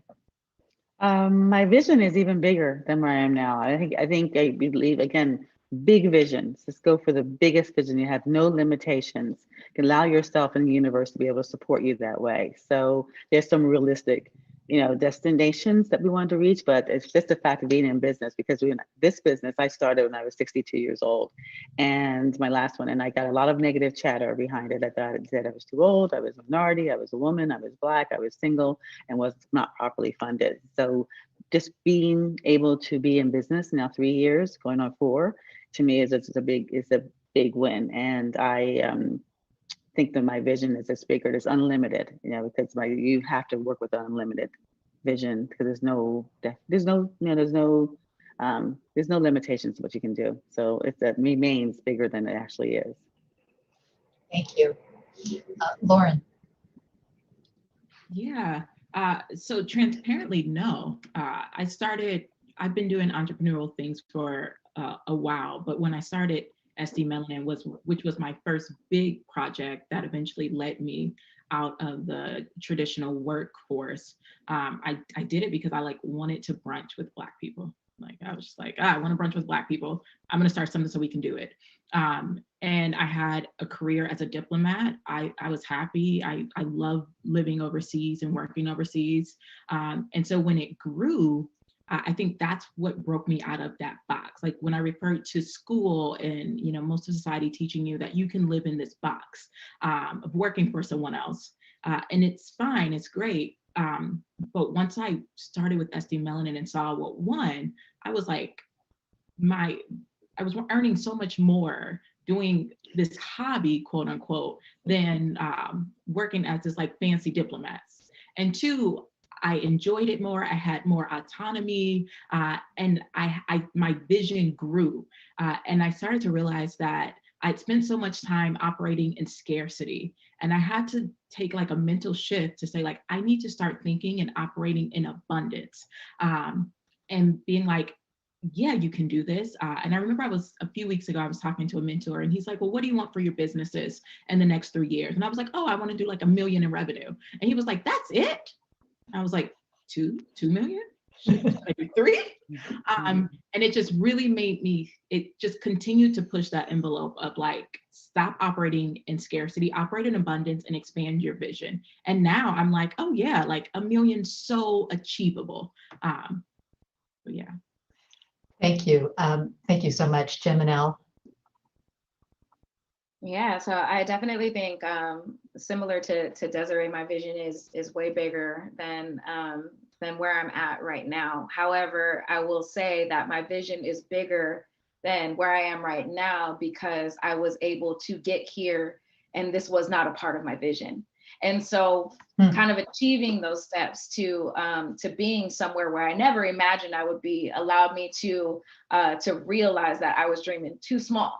And so, and seeing how, how quickly I've been able to mobilize people through music and how I've been able to share and create these spaces from New York to Texas to California, I've been able to expand and my reach is wide and it's very vast. So it's created this idea in my head that, I don't know how big the vision can be. So I'm just going to think as big as I can in this moment. And so, you know, I'm very grateful for where I am because it's more than I ever imagined. However, I know that the next steps are even bigger than I can think of right now. Thank you so much. I'm going to need to wrap up the question part of this and just want to say thank you.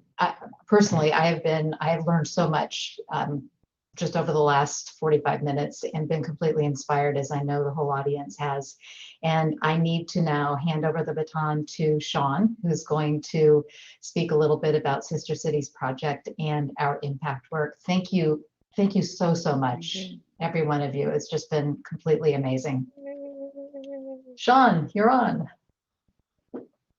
Thank you, Leslie. I was waiting for my video, but it won't come on. But it's okay, thanks a lot. So when we talk about areas of impact, so what I want everyone to know here is that what's really, really important is that one of the things that as Sister Cities we really want to do is we really want to actually have action come out of the things that we do. We don't want to just have these summits, these different things that we do, this educational piece, and never have actions come out of it. So first, we have 3 areas of impact. So although the San Diego Black Women's Entrepreneur Summit is one of our it's one of the things that most people like about Sister Cities Project right now. We also have other areas of impact. The San Diego Black Women's Entrepreneur Summit series is in our business growth area of impact. So we're actually, you know, this is part 3. We have part 4 coming up in February. And the whole point of this actual series is to do a couple things. Number one, build our network of entrepreneurs. So if you are an entrepreneur on this call, or if you're one of our panelists, we want to keep engaging with you for the long term, as long as it takes to see your business become successful. And we're also building an ecosystem around these entrepreneurs. So the ecosystem at this point is a tangible thing. We'll be introducing an online platform very soon that will allow entrepreneurs to actually be invited to the platform. There will be resources in the platform. There will be basically a place where you can build relationships and talk to one another and have resources and tools to help you become successful in your business.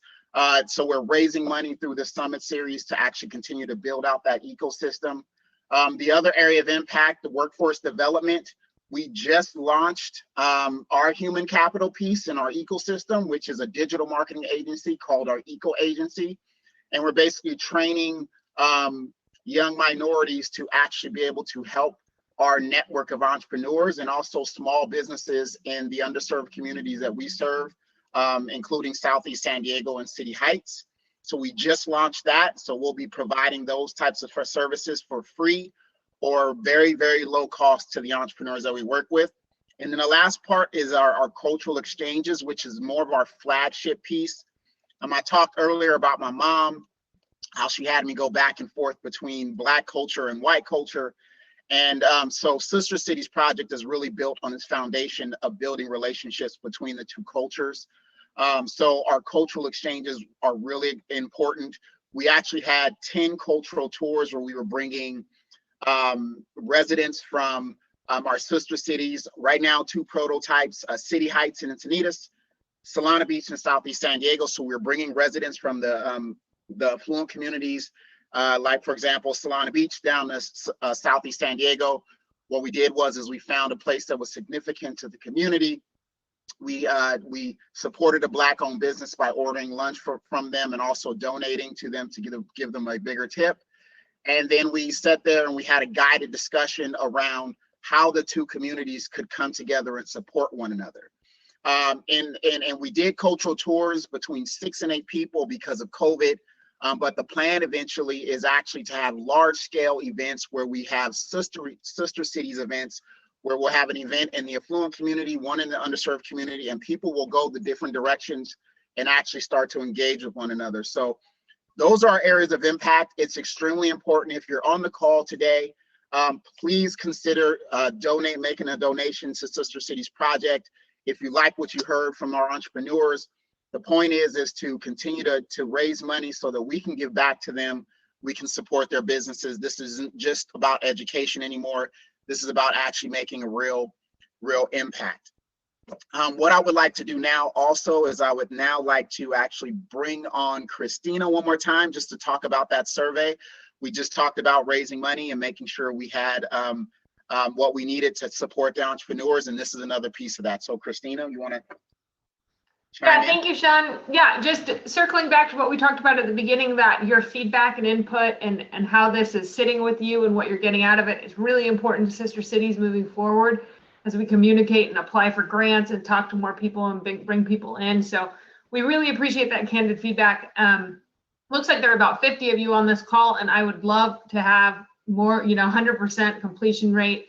And then we can really say that your responses are representative of the whole group of people that have been attending the events. So please we're going to drop the survey in the chat. Again, it should come to you via email, and it'll be on the social media site. So please take the time.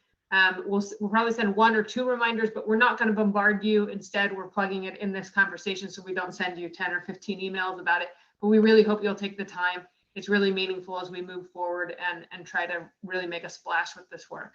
So we appreciate you, and thank you to the panelists. That was a really enjoyable conversation.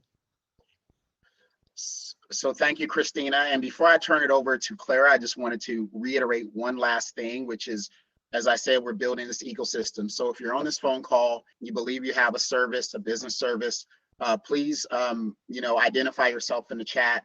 If you're an entrepreneur, please identify yourself in the chat so that we can invite you to the ecosystem, so that you can be a part of what we're building, and hopefully we can help you become successful as well.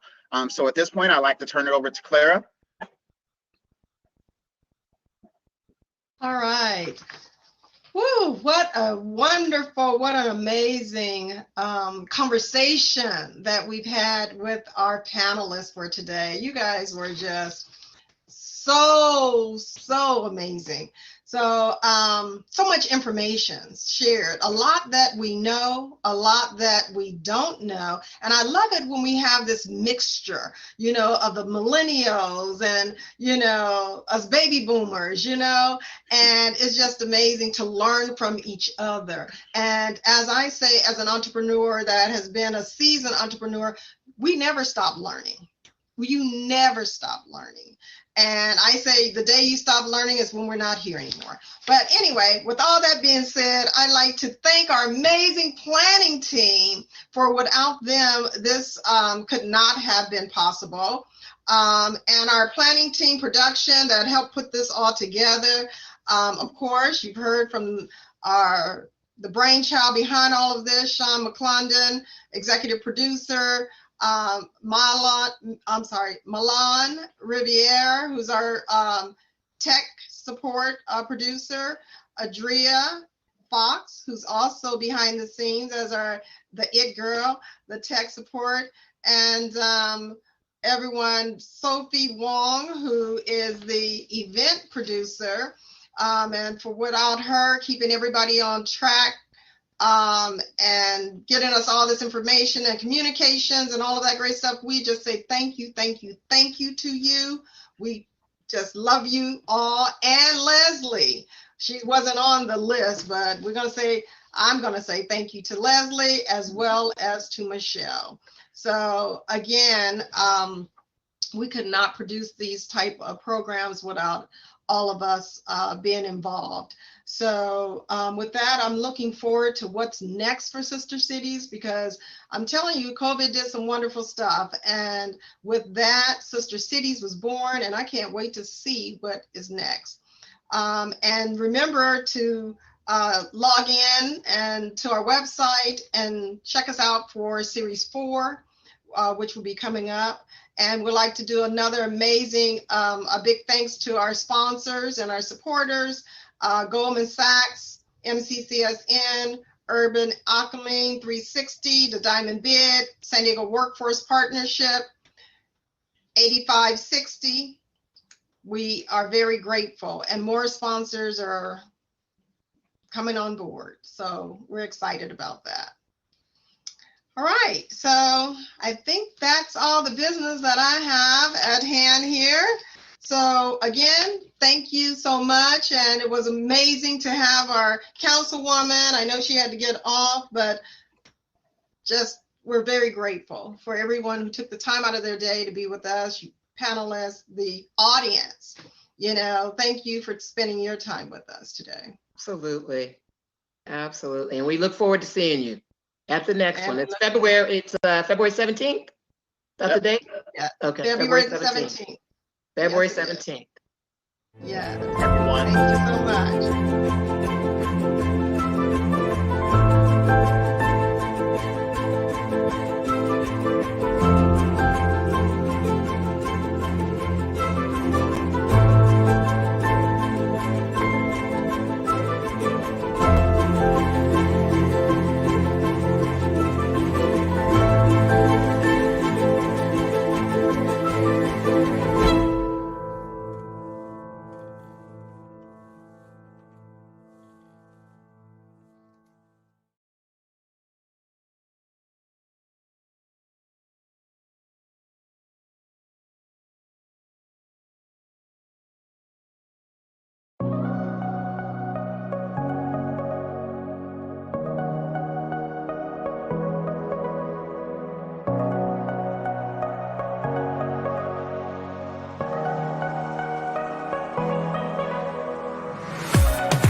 Hey, yo, what up? It's your boy Michael K. Williams, and right now you chilling with Urban Alchemy 360. Stay up.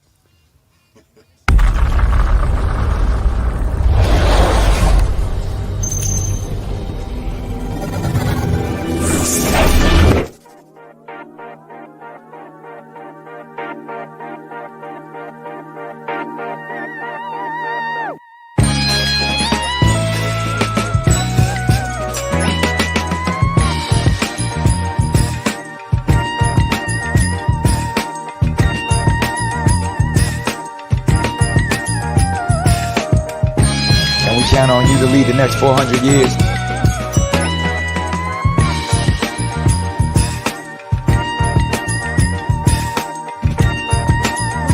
The Make a Film Foundation grants film wishes to children battling serious diseases. So far, more than 100 documentaries and 4 short films completed.